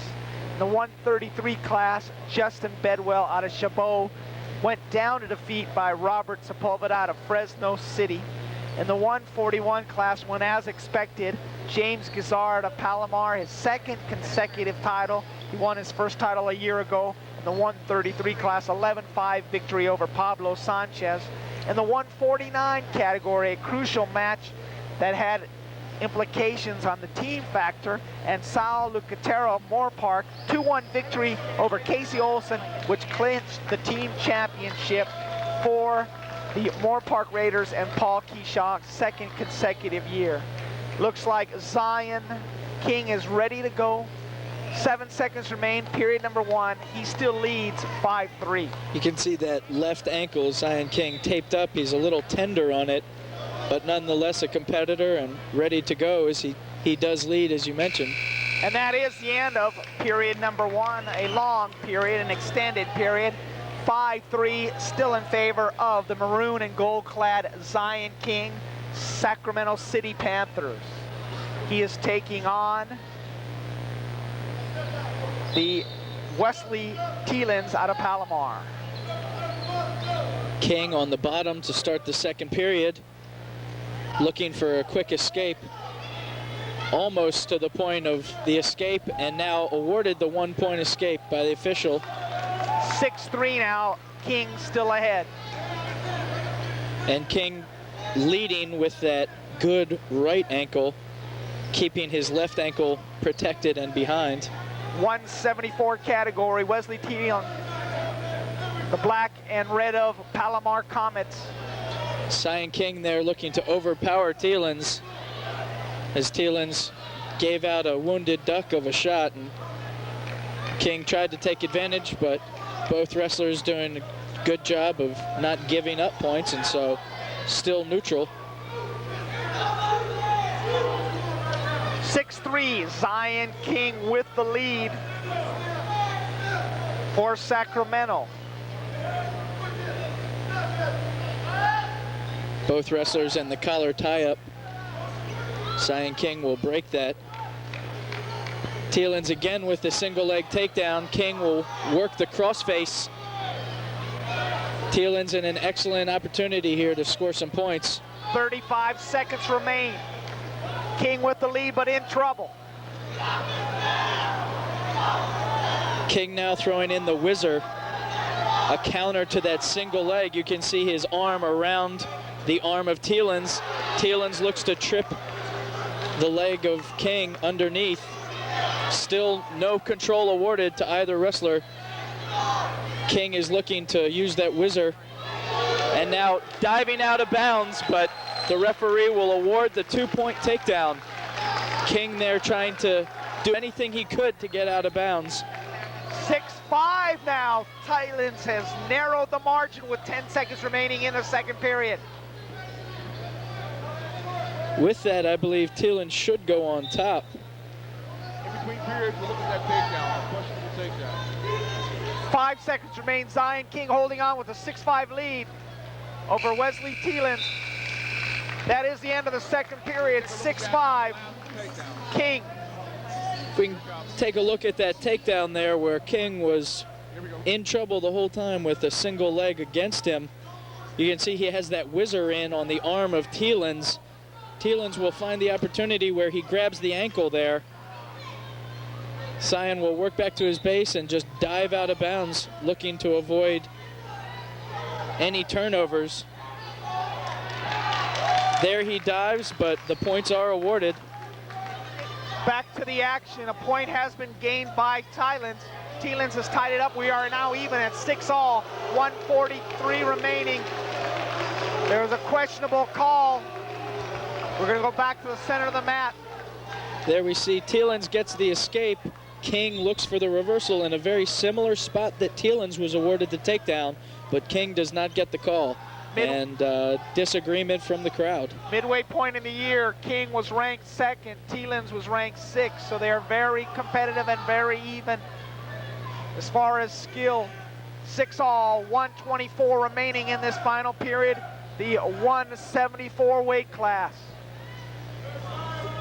Tielens in the black and red, King in the gold and maroon.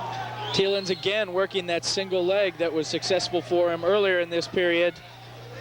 King now just holding on. King looking to figure 4 the head, which is illegal. No call as yet. So King abandons the figure 4. Tielens trying to make some move on Sion King. We're still 6-6, under 50 seconds remaining in this third period. Both wrestlers struggling at this point. You can see the exasperation on the face of Tielens as he looks to turn and get behind King for any points. King showing no effect on the injured ankle in the first period. Now 2 points awarded for Tielens to go out on top. A big comeback by Wesley Tielens, down 6-0. He has come back and taken an 8-6 lead. The biggest comeback of the night by any wrestler. So King dives out of bounds after the takedown is awarded. King very close there twice to giving. Look at it right now, guys. We're going to go through that last point. Ready? Roll it. Here it comes. Roll it. Sion King struggling. Take a look at that last takedown.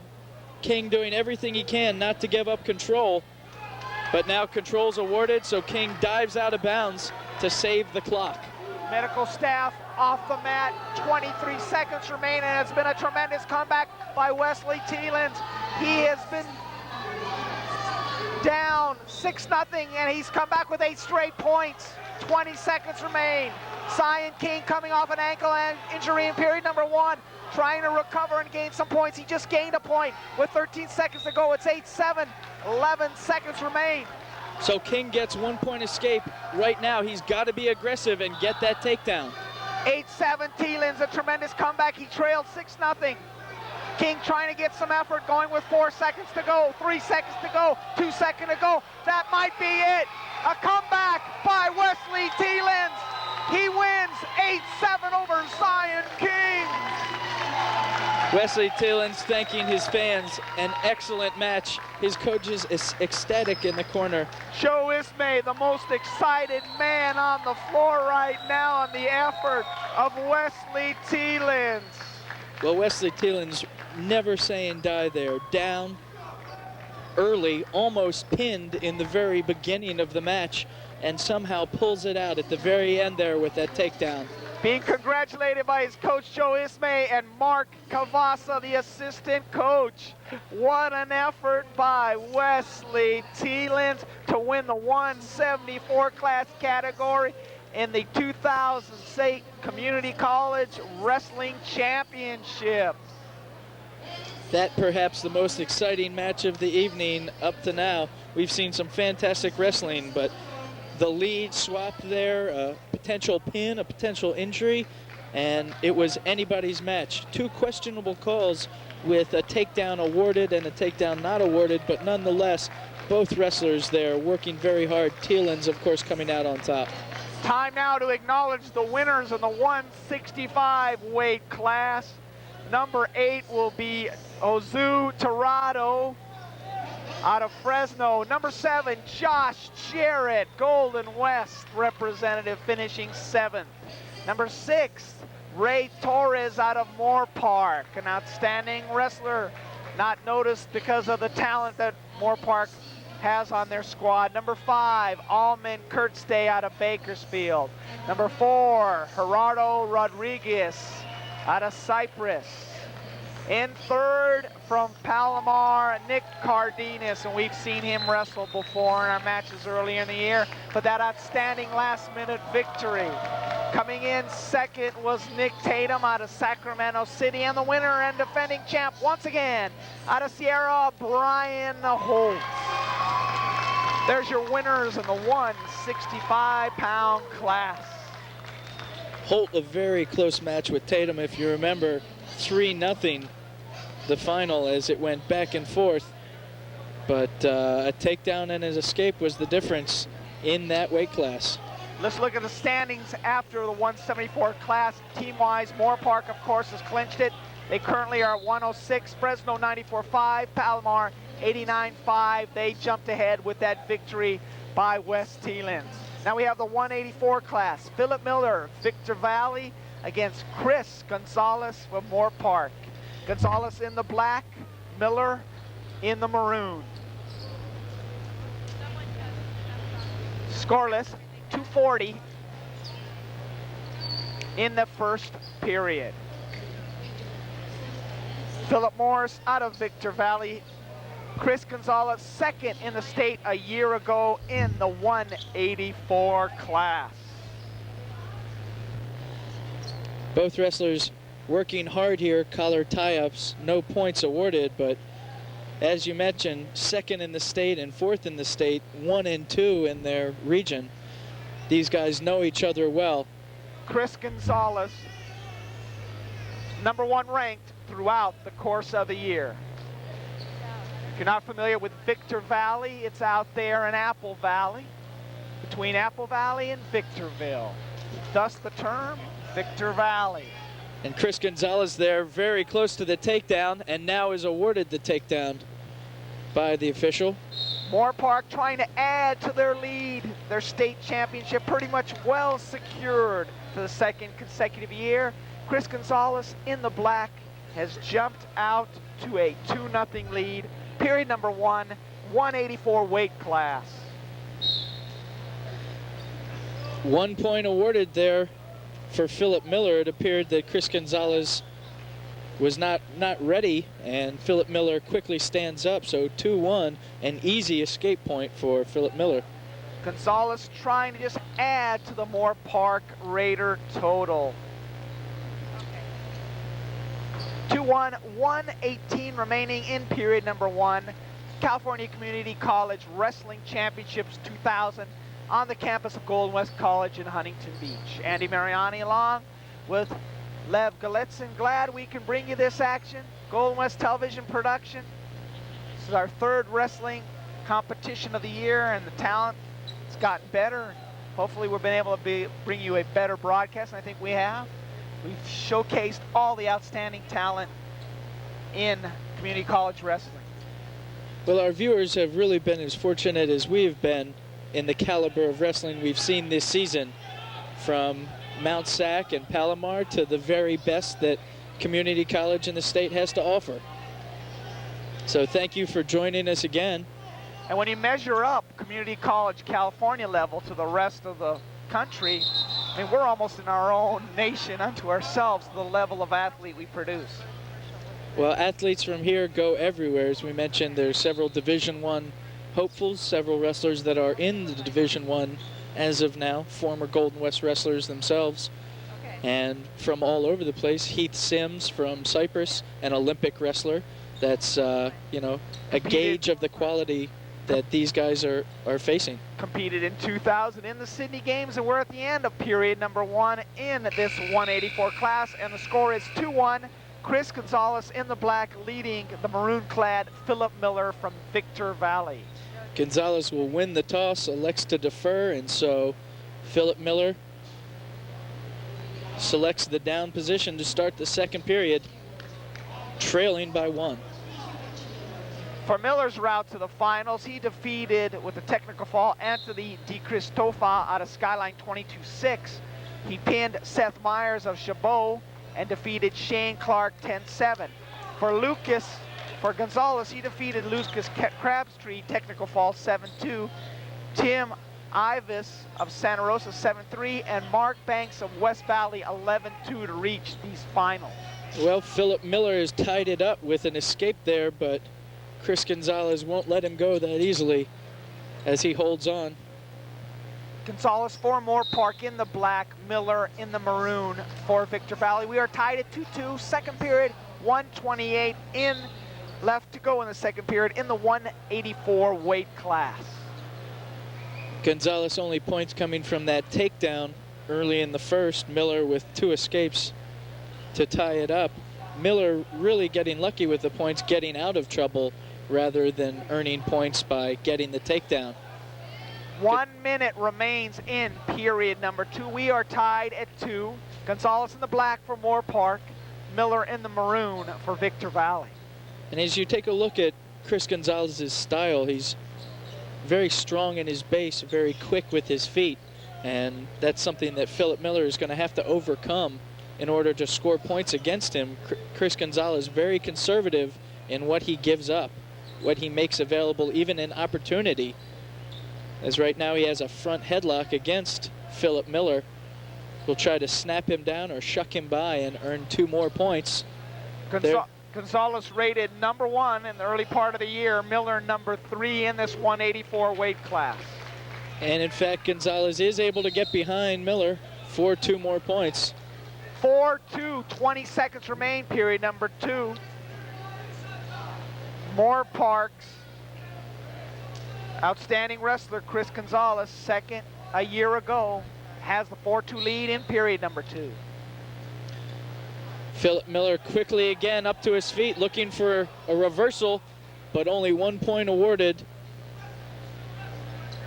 So 1 point escape for Miller as well. 15 seconds remain. Victor Valley is coached by Lance Smith. 10 seconds remain, period number 2. 4-3 lead, Chris Gonzales in the black for Moorpark. Philip Miller in the maroon for Victor Valley. And that is the end of period number 2. One more 2-minute period remains in the 184 weight class.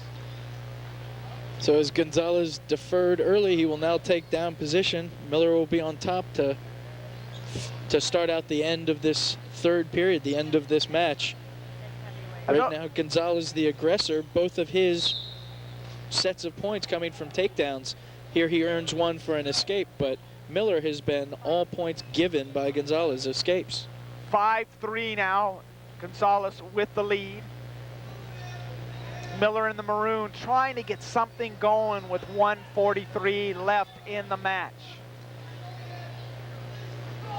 You can see Miller there trying to pull the head of Gonzales down. He's working the Russian, the arm maneuvers where you throw your opponent by. There, a sweep single outside, but quickly countered by Gonzales' underhook, and so nothing doing for Miller right now. 1:20 remains. Philip Miller in the maroon trails Chris Gonzales 5-3. We're down to 1:10 in this match. 1:10 remains. And Gonzales with a quick takedown there. Miller tried to duck under. Gonzales recognized that and just let him pass by and quickly got behind, but gives up the escape again. All of Miller's points coming at the mercy of Gonzales. 50 seconds remain, 7-4, Chris Gonzales, Moorpark in the black with the lead. He just lost his headgear. So there'll be a timeout for that. Gonzales very much in control of this match. Lance Smith exhorting his wrestler, Philip Miller, one last time. He's got 44 seconds to go to see if he can do anything. A quick shot there by Miller, but a counter and another takedown by Gonzales. Gonzales proving that that #1 ranking was no fluke. He's living up to all the adulation, all the confirmation. 35 seconds ago, he has a 9-4 lead. Gonzales will concede the escape again to Miller, starting in that diamond hand position on top, and look for another takedown. Chris Gonzales drives Philip Miller off the mat. 23 seconds remain. Takedown, you guys. With how he worked his toes, stay in bounds. Very close here as Chris Gonzales Swipe it. works the takedown out, but very aware of where his toes are. Inbounds, you can see him drag his toes right there, almost like a receiver staying in bounds to earn the takedown. 19 seconds remain. Chris Gonzales in the black for Moorpark, in control. And now Gonzales being awarded back points, but not a long enough count to earn any. 4 seconds remain. Looks like this one's going to Chris Gonzales. He leads 11-5, 3 seconds remain. Gonzales in the black with Moorpark, taking on Miller in the maroon, and that is it. Give the 184 category. The victor in that category is Chris Gonzales. #1 ranked going into this match. He comes away with the state title in the 184 category, and another victory for Moorpark. And as we talk about wrestlers controlling the other wrestler, if we take a look back to Guizar versus Sanchez, every point that Sanchez earned was at the mercy of Guizar, all by escape. Again here, we see Miller only getting escape points, 6 of them, as Gonzales was getting takedowns and very close to back points. So very much in control. #2 in the state, now #1 in the southern region. Chris Gonzales wins it. Any comments about Paul Keyshaw? I mean, is there a style he's teaching? I mean, or is it just based on the technique? And have you noticed anything about his wrestlers? They win. That's all I know. I'm looking at it from a novice point of view. Well, I think that Paul Keyshaw, it's sort of like how Lou Holtz goes to South Carolina, and just by him being around, his players get better. Here we have an excellent wrestler in his own right, as well as an excellent coach, and his players step up, and that's what we're seeing now, is total domination by his Moorpark wrestlers. Now let's have that opportunity to acknowledge the 174 category. 8th place was Mike Beckman out of Fresno. The 7th spot, and it's another Golden West wrestler, and let's congratulate Jesse Juarez, another one of the 7th-place finishes for the Rustlers. In 6th, Brian Burnett out of Cerritos. #5 coming out, Terrence Carter, Skyline. Shamar Peach, #3, Bakersfield. Shannon Sams came in 4th out of Moorpark.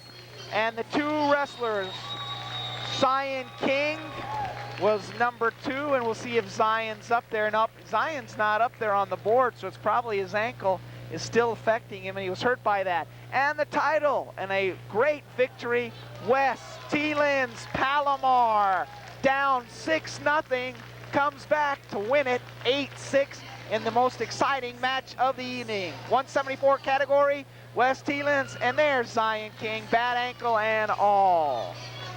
And what a great show of sportsmanship there. One of the best matches we've seen. Make sure there's no confusion. Is that yours? Is that mine? Oh, okay, we're on the stand. Great match on both sides. Let's go to 197. We're almost there. The heavyweights will follow this match. Jeff Dahl, Sierra in the gray, facing Cuesta's Dan Martinez in the black.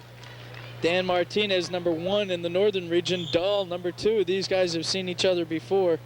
Martinez, 3rd in the state at 184, now wrestling 197, but he has a 13-1 record. Cuesta coached by Gary Meisner. Cuesta up San Luis Obispo way. Scoreless, 2:30 remains, period #1, 197 category. Heavyweights will follow Ben Flores, Moorpark, another Moorpark wrestler, and defending state champion Hossin Aswani out of Cerritos. But we have right now Dahl out of Sierra in the gray going against Martinez of Cuesta. We are scoreless, 2:20, period #1. Martinez there looking for the single, but both wrestlers will run out of bounds. Action continues in the middle, still scoreless. Both wrestlers here feeling each other out, going to that collar tie-up. Sort of been unique in listening to the crowd and the way they've reacted. I mean, it's like now we're just looking at the individual skills of the wrestlers. It's a little bit different than a dual meet. Well, there's also a different crowd that's here in general with the younger kids, and this is almost like class for them. They get to see excellent wrestling. They pick up little pointers, whether or not anybody's saying it to them. Young wrestlers are very impressionable, and when they see a good, aggressive wrestling, everybody gets into it, and you hear the oohs and the ahs from the crowd. And the technical aspect, he just cannot be underrated. I mean, the technical aspect, this is a skilled sport. It needs to be well refined. I mean, there's an aspect, an element to it where the technical side stands out more than, say, other sports. Absolutely, especially since this is a one-on-one sport. There's nowhere to hide. You get all the glory, you get all the heartache, and everything that shines is your technical ability and your athleticism. There we saw Martinez trying the duck under, and the athletic ability of Dahl to counter and keep his body square. We are still scoreless, 197 category. Jeff Saul of Sierra in the gray, taking on Dan Martinez in the black for Cuesta. 1 minute remains. Dahl, he reached this round by defeating Brian Van Fossen, Mount Sac 12-4, Brian Cheesley out of Fresno 4-1, and Sean Reed out of Sacramento City 3-1. Less than a minute remains in this 197-pound category. Still scoreless here. Both guys looking from the collar tie-up position. Now Martinez had a stronger effort in getting to this finals. He defeated Josh O'Neill, technical fall 16-1 score out of Bakersfield. Also defeated eventual third place winner Ben Fa Anunu at Chabot, and also Jay Foster, San Joaquin Delta, major decision 8-0. 38 seconds remain. We're still scoreless in the 197-pound category. Dahl has been warned for stalling, as the officials feel that his attempts to earn points were not aggressive enough, if any attempts. So far, it's been Martinez really looking for the single leg takedown each time going out of bounds. Martinez rated #1 at the midway point in the year. Dahl rated 4th. We're still scoreless. 20 seconds remain in period #1.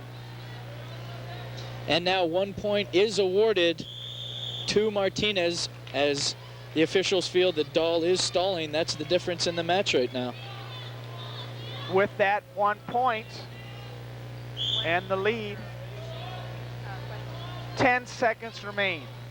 Dahl really needs to show his aggression here, really needs to come out and make something happen instead of running away.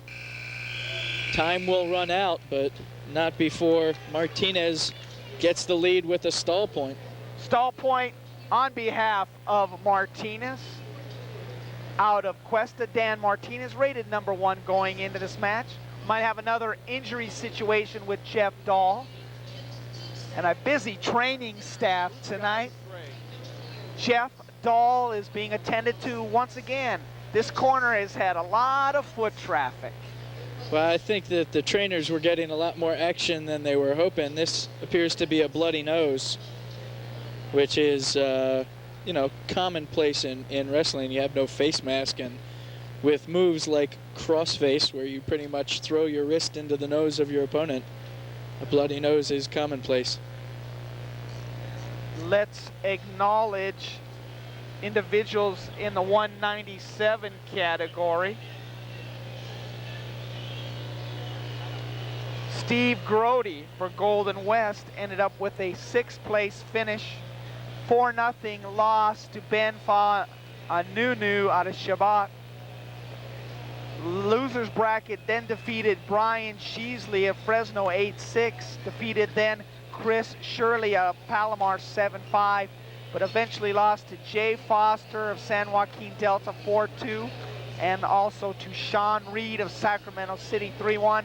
But another effort by Steve Grode, something that Coach Defner can take and build on for next season. Well, we've seen all of these wrestlers develop and improve throughout the season, throughout our previous broadcasts. And Golden West, led by Coach Defner and Coach Van Hoven and all the other supporting cast is in terrific shape going into next year, and they have a lot to work with. They do indeed. We're ready to start period number 2, the 197 category. Jeff Dahl coming off that bloody nose. Looks like he's all right in the gray for Sierra. Taking on Cuesta's Dan Martinez. Martinez leads 1-0. Martinez now gets 2-point reversal, and so he will go up on top 3-0. Very quick switch maneuver there, and is able to get behind Dahl. And speaking about what Coach Defner has to look forward to, Lev, I mean, you take Jose Batras as a freshman. Brandon Gushigan, another freshman. Josh Jarrett, a freshman. Jesse Juarez, a freshman. Cameron Harris, a freshman. Jay Casas, a freshman. Jesse Miramontes, third in the state, another freshman. I got a hunch that you and I, a year from now, will be calling out the names of the Rustler wrestlers and a higher level of that podium. I think we might even see them on the top brackets next year. Maybe taking the dual meet championship, maybe taking the community college team point championship. They have a lot to work with and some great coaches to do it. You cannot ask for anything more from the fact that we have another injury timeout, and it looks like another bloody nose situation for Jeff Dahl.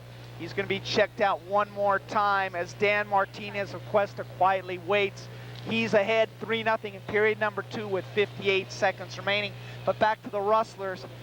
Ideal situation for Dale this year and his staff, Coach Van Hoven. Got a bunch of freshman kids coming on.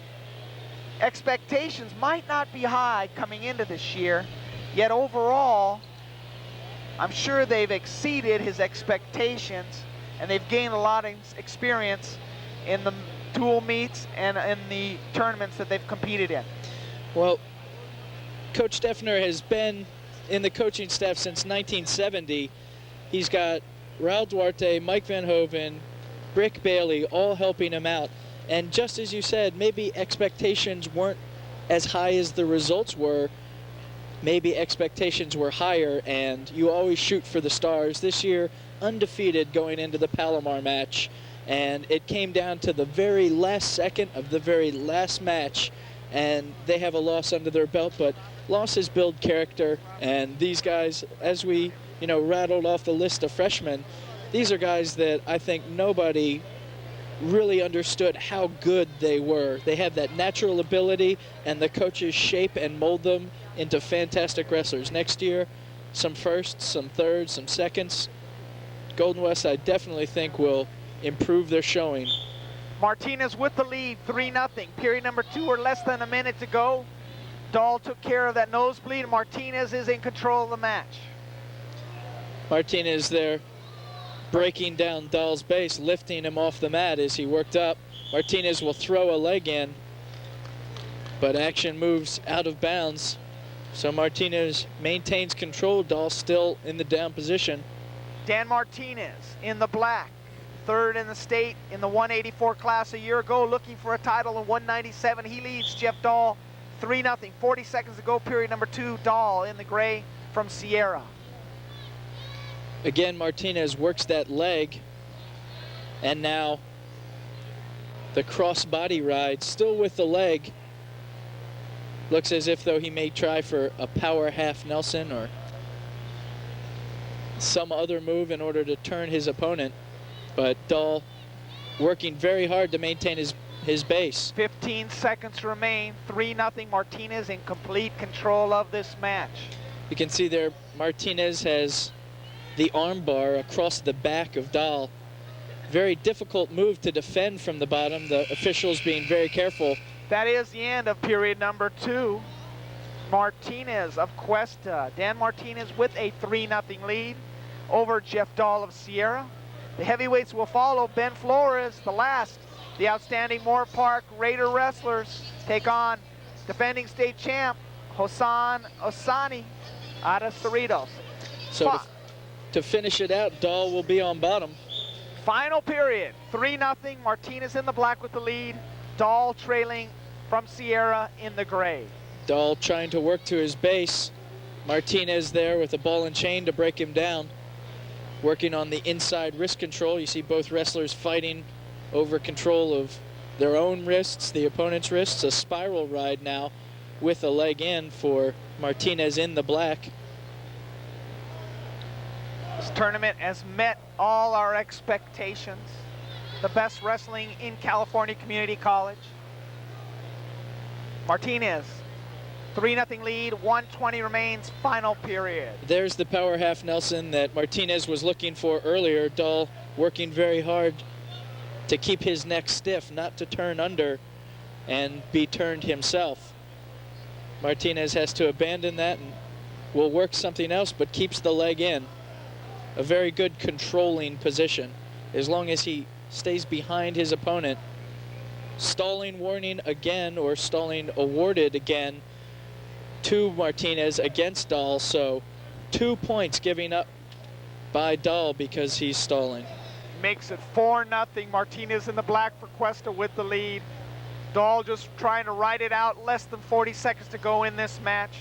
Relatively in the course of this finals tournament, we've had competitive matches, only 2 matches. The 141 match, James Guizar reached double figures with 11 in his victory over Pablo Sanchez, 11-5. Chris Gonzales in the 184 class with a 11-5 victory over Philip Miller. You just saw that, Victor Valley, and there's only been 1 pin, and that was Joey Martinez over Steve Hernandez, due to the fact that Hernandez in the 157 class had a bad shoulder. Less than 10 seconds remaining. Dan Martinez will wrap this up, and a final blow with 2 seconds to go. He leads 4-0. And really, he leads 2-0. Dahl here hurt himself by stalling. You get a warning, then you get another one, they award a point. You get another one, they award a point, and had he been more aggressive, 2-0, much easier to come back from in the third. But it will wrap it up here. Jeff Dahl goes down to feet. It's Dan Martinez and Cuesta. Number 1 seed going into this match. Martinez takes it with the victory. Coach Gary Meisner pleased with his performer. Dan Martinez, 197. Congratulated by the Cuesta coaching staff. Victory in the 197 category over Sierra's Jeff Dahl, who was rated 4th. So Dan Martinez there being congratulated by his coaches, his friends. 3rd in the state at 184, now 1st in the state at 197. Let's take a look at the wrestlers in this category. That was the last one. 184 category. Cuesta, Lucas Cabtree, number 8. Number 7, Santa Ana, Tim Neves, a little bit banged up with that eye, but Neves is there. Number 6 out of Mount Sac, Watanabe's the coach, Joe Avano. In 5th, out of Modesto, Brandon Bear. In 4th, out of West Valley, Mark Banks. 3rd place, Shane Clark out of Sacramento City. 2nd place, we just saw him wrestle in a competitive way, Philip Miller out of Victor Valley. And the eventual 184 champ out of Moorpark, once again, Chris Gonzales.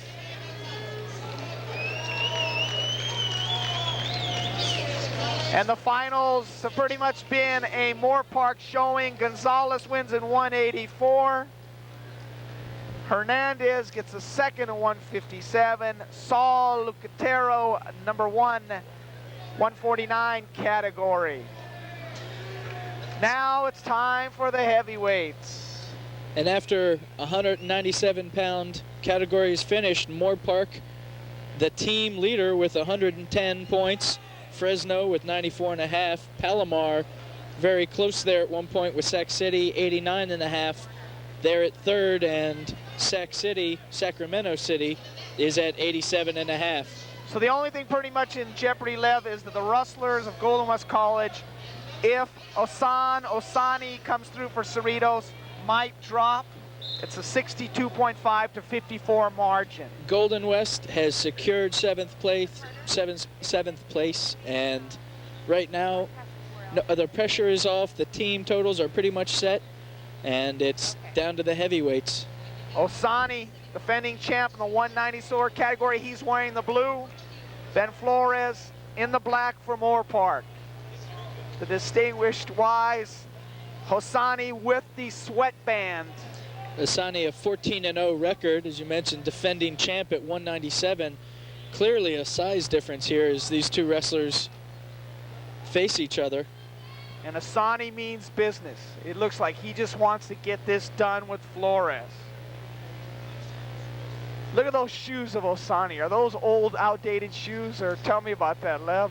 Well, I think those are actually very modern, up-to-date shoes. I haven't had a pair on my feet in some time, but... So Oshani's high-tech. He's #1 rated. Flores #3 rated. #2 in the southern region. These guys go 1 and 2. They're a very quick move by Oshani. One of the things that we mentioned in other matches as far as dropping weight, add-in weight, is what you have to go up against in the difference. Here we see an obvious physical difference. Oshani, the much faster wrestler, but perhaps Ben Flores, a stronger wrestler. So speed versus strength. Flores and Oshani scoreless, 1:28 remaining in the first period. 2 after this, and that'll conclude our evening. We'll have the last of the medal ceremonies in the 197 and heavyweight class, and then we'll get a couple interviews, and we'll call it a night. A tremendous night of wrestling. We are scoreless in the heavyweight class. Oshani wearing the blue with the Cerritos lettering and the wristband on the right arm. Ben Flores in the black for Moorpark. Less than a minute remains, period #1. Oshani there very close with the takedown, but Flores very strong and able to avoid it, but Flores in the black being warned for stalling, as we've seen Oshani the aggressor here. And even with victory in hand, as team-wise, Paul Keyshaw, coach of Moorpark, still exerting and pushing his wrestler Flores on. 40 seconds remain in period #1 of the heavyweights. California Community College Wrestling Championships 2000 from the campus of Golden West College in Huntington Beach. Andy Mariani along with Lev Galitzin. Glad we can, and it's been an honor, and bring you all this action. 20 seconds remain, period #1, scoreless. Oshani in the blue with the white wristband on the right arm, and Ben Flores in the black for Moorpark. And if Flores is not careful here, he's going to get a stalling point against him, as Oshani has been really trying to make something happen. There we see some aggression by Flores as the action comes a little too close to comfort to the table. I thought Oshani was going to come and attack me. He gave me a dirty look. That's the end. That's the end of period #1. We are still scoreless. Oshani of Cerritos against Ben Flores. 2 minutes in period #2. Oshani on the ground. We are scoreless. And we are just about underway. Final match of the night. Wrestling on the community college level of California, the heavyweight division. Oshani works to his base and tries to get out. Flores does a good job of maintaining control as they work out of bounds. Very close there to an escape point. Oshani will be looking for that same thing again. Get up to his feet and get an escape. Oshani took care of Bernardo Benacourt of West Valley with a pin. 152 into the first match. And there is Oshani's 1-point escape as he quickly gets up. He took care of Carlos Ceja of East LA with another pin, 4:24 into the match. And then in his last, in the semifinal match, took care of Ken Craigle of Cuesta, 9-7. Ben Flores reached the finals by first defeating Chris Glenn of Santa Rosa 4:30 with the fall into the match. Then took care of Golden West Juan Prado 4-0. And then ended up with a semifinal victory over Jason Paul of Palomar 6-3. Flores now really trying to manhandle and move Oshani around. They'll go for the collar tie-up. There you see him lock up, and he's just squeezing and moving. Oshani doing a good job of ducking and weaving. I think Oshani realizes that a counter is his best way to earn the takedown rather than diving in at those tree trunk legs and having all that weight fall on him. Less than 50 seconds remaining in period number 2, the heavyweights California Community College Wrestling Championship, year 2000. Oshani, Cerritos Falcons, in the blue with a white wristband on the right arm. Ben Flores, Moorpark in the black. The Moorpark Raiders. Oshani leads 1-0. 30 seconds remaining in this second period. Official will bring the action back to the center of the mat. Both guys will start again. 1-0. A deep shot there by Oshani, and that will be a takedown for 2. Give Oshani 2 extra points. He leads 3-0 over Ben Flores. 3-1 now as he lets Flores up. An escape point for Flores. Flores sneaks a peek at the clock there. Less than 10 seconds remain in period number 2. 3-1 Oshani of Cerritos. Oshani recognizing that That is it. Period number 2 over, and the final period of the night. We will go to the third and final period of the heavyweight division. Oshani, after that takedown there, realizing that he was more likely than not going to be able to hold Flores. Seeing that again here, lets Flores up. 1:55 to go on the night. 3-2. Oshani 3-2 lead over Ben Flores of Moorpark. Moorpark, Flores in the black. Oshani with the right wristband and the right hand, the blue uniform. 1:30 remaining. Oshani trying to get a pin. Oshani there with a deep single leg. He's got a good chance to earn 2 here. You see him dragging his toes. But the officials say that Flores was able to square himself and get out of bounds, so no points awarded. 1:19 remain. 3-2 Oshani. 1:15 remains. Oshani in the blue with the white wristband leads Ben Flores in the black for Moorpark. We're at 1:05 on the last match of the night. We'll recap. 125 category, Jack Anaya, Cypress, 1-0 victory over Mount Sac Sky Horcasitas. 133 category, Robert Sepulveda of Fresno City Rams, 5-2 over Justin Bedwell of Chabot. 50 seconds remain in this match. 3-2, Oshani of Cerritos leads. In the 141 category, James Guizar, 11-5 over Pablo Sanchez. Palomar's Guizar defeats Skyline Sanchez. 149 category, Saul Lucatero, Moorpark, 2-1 victory over Casey Olson. We're now under 39 seconds to go. In the 157 category, pinned by Joey Martinez, defeated Steve Hernandez of Moorpark. Martinez from Skyline. And there's another 2 for Oshani. Flores had the opportunity there, but Oshani quickly getting out of Flores' way, getting behind him, and 2 more points to go on top, 5-2. 25 seconds remain. Oshani 5-2 lead. 165 category, Brian Holt of Sierra, 3-0 victory over Nick Tatum of Sacramento.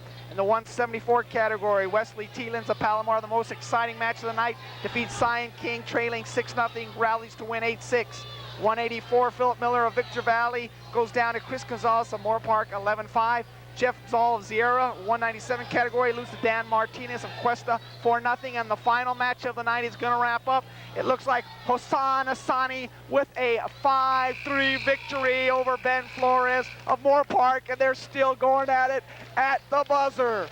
Oshani with the wristband and the blue jersey for Cerritos College, acknowledging his fans into the crowd.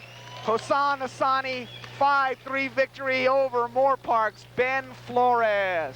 Well, the action runs a little long, but nonetheless very exciting. Oshani not only defending champ at 197, but now he is the champ at the heavyweight. Oshani carries his title another way. And Oshani could be the Florida State's, what's Chris Wenke version. I mean, I don't know how old this guy is. He's acknowledging his fans in the crowd. I could see Hossin somewhere down road on another competitive scale in the venue of the wrestling genre. Couldn't you see him as a villain? Well, especially there at the end of that match. Those guys, the match is over. They're still going at it. The referees are breaking them up. Very exciting, but the emotions are flowing, and it's all left out on the mat. As we saw, they gave each other a hug and a handshake there at the end. A fantastic tournament, all in all. Handshakes and congratulations around the building. We'll have the final totals on the team scores, and we'll get that situated. We'll have that all ready to roll. Final totals on team-wise. Lev, why don't you take care of that? Well, Moorpark is the Hyundai California Community College State Championship Wrestling Team Champ with 110 points. Let's take a look now at the 197 category. Joe Stevenson, 8th out of Victor Valley. 6th place, Steve Grody, Golden West. Acknowledge Steve. Sean Reed of Che Foster, San Joaquin Delta in the 4th spot. The 3rd wrestler was Ben Fa Anunu out of Chabot. 2nd place out of Sierra, Jeff Dahl. And Dan Martinez, dominant, #1 ranked out of Cuesta, comes away with the 197 category. So let's acknowledge Dan Martinez and the outstanding effort. He defeated Jeff Dahl 4-0 with that 197 category. Momentarily, we will have the heavyweights being acknowledged with the medal ceremony, but we'll get back now to the finals team-wise. And Lev, who ended up coming 2nd, 3rd, 4th, etc. Well, behind Moorpark with 110 was Fresno. They finished with 94.5 at 2nd. Palomar had 89.5 points in 3rd. Sacramento City had 87.5 for 4th. Sierra with 79 at 5th. And 6th was Skyline with 73.5, and Golden West 62.5 at 7. Well, Lev, overall, what do you think about what we saw today? I mean, the level of competition. Well, I think that all in all, as we talked about, some of the best wrestling coming up, and some of the best wrestling anywhere that we could have asked for. The level of competition was great. The tournament did not go the way that we thought it would. People were upsetting. There was come from behind victories. Very exciting. Any match that surprised you? We'll take a look at the finals now before they introduce the I think the heavyweights. most surprising, of course, was West Tielens overcoming Zion King, trailing and then coming out on top to win by 1 point. Very exciting, very unexpected as well. Let's take a look at the big heavyweights in the classifications. Carlos Queja, #8 out of East LA. David Walker out of Skyline, 7th. 6th, Ron Davis on San Joaquin Delta. Ricky Ganero in 5th place. 4th place was Jason Paul out of Palomar. 3rd, Ken Greggy out of Cuesta. Also in the heavyweight categories will Ben Flores and Hassan Oshani up on top, once again, state champion. So Hassan Oshani, 197, returning champion, and now heavyweight champion himself. Very strong, very active, complete control of the heavyweight ranking. Hassan will get acknowledged, and he will, there's Ben Flores getting credited, and there's our man, Hassan Oshani. He almost attacked me 5 minutes from the end of the match. I should not mention footwear, you know, whether it be any brand, but he acknowledged the crowd. A tremendous victory by him. Well, maybe we can mention footwear at the 125-pound class. No, I wouldn't want to mess with those guys either. Let's take a review at as the crowd is dispersing and everybody's congratulating each other, let's break down some of the match, see where we want to go. In the 125 category, Jack Anaya, the lone representative of this local area, not quite Mission or Orange Empire Conference, 1-0 victory over a valiant competitor, Guy Horcasitas. Outstanding effort on his part, strong through the course of the year. He went with the victory, and he came through with that. Okay. Also in the 133 category, Robert Sepulveda of Fresno City. He defeated Justin Bedwell of Chabot. 5-2 was the score. In the 141 category, James Guizar, Palomar, another state championship. He won the 133 class. He defeated Pablo Sanchez out of Skyline San Bruno. An interesting match was in the 149 category. Casey Olson defeated Saul Lucatero, and he won 2-1. Also, Steve Hernandez went to Jose Martinez with a pin. Well, Lev will take it right now, and we'll be joining him. I'm Lev Galitzin here. We're hoping to get an interview from Dale Defner as I'm joined by Andy Mariani at the end of a very exciting tournament.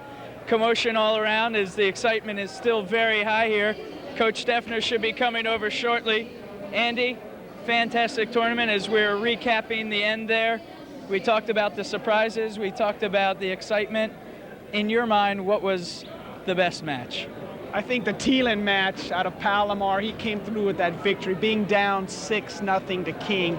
King in complete control of that match, but then the ankle injury sort of affected him. And I didn't realize, when you get to these level of competition, how tough these wrestlers are and how demanding the sport is, unlike during the regular year when they're only, competing on maybe not the level of their opposition. Well, I know that we also talked about surprises. Injuries I thought were a surprise from my point of view.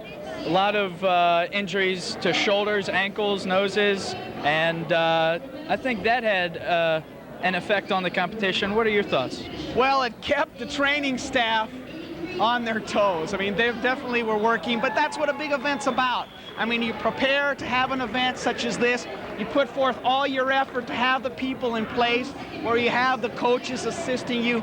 You look forward and you gear yourself for the whole year to have this kind of tournament to show off your program. And I think in this instance, Coach Defner did that. Well, Coach Defner definitely had everything prepared, as well as a large training staff, which turned out to be useful in the end there. As the day was wrapping up, as the weekend was wrapping up, what are your thoughts on how Golden West did? Well, I'm excited for the aspect that most of their players are returning. Miramontes, Juarez. Freshmen. I mean, essentially, you're building the core of your squad for a year from now. You're looking ahead to the fact that, hey, we can compete. We will work to the aspect of a year from now, we'll be up on that stand a little higher rung, maybe not in the 5th or 6th or 7th like they ended up coming up today, but more like the 1st or 2nd or 3rd. Well, definitely 6th and 7th they'll all take. As far as a team total, 7th,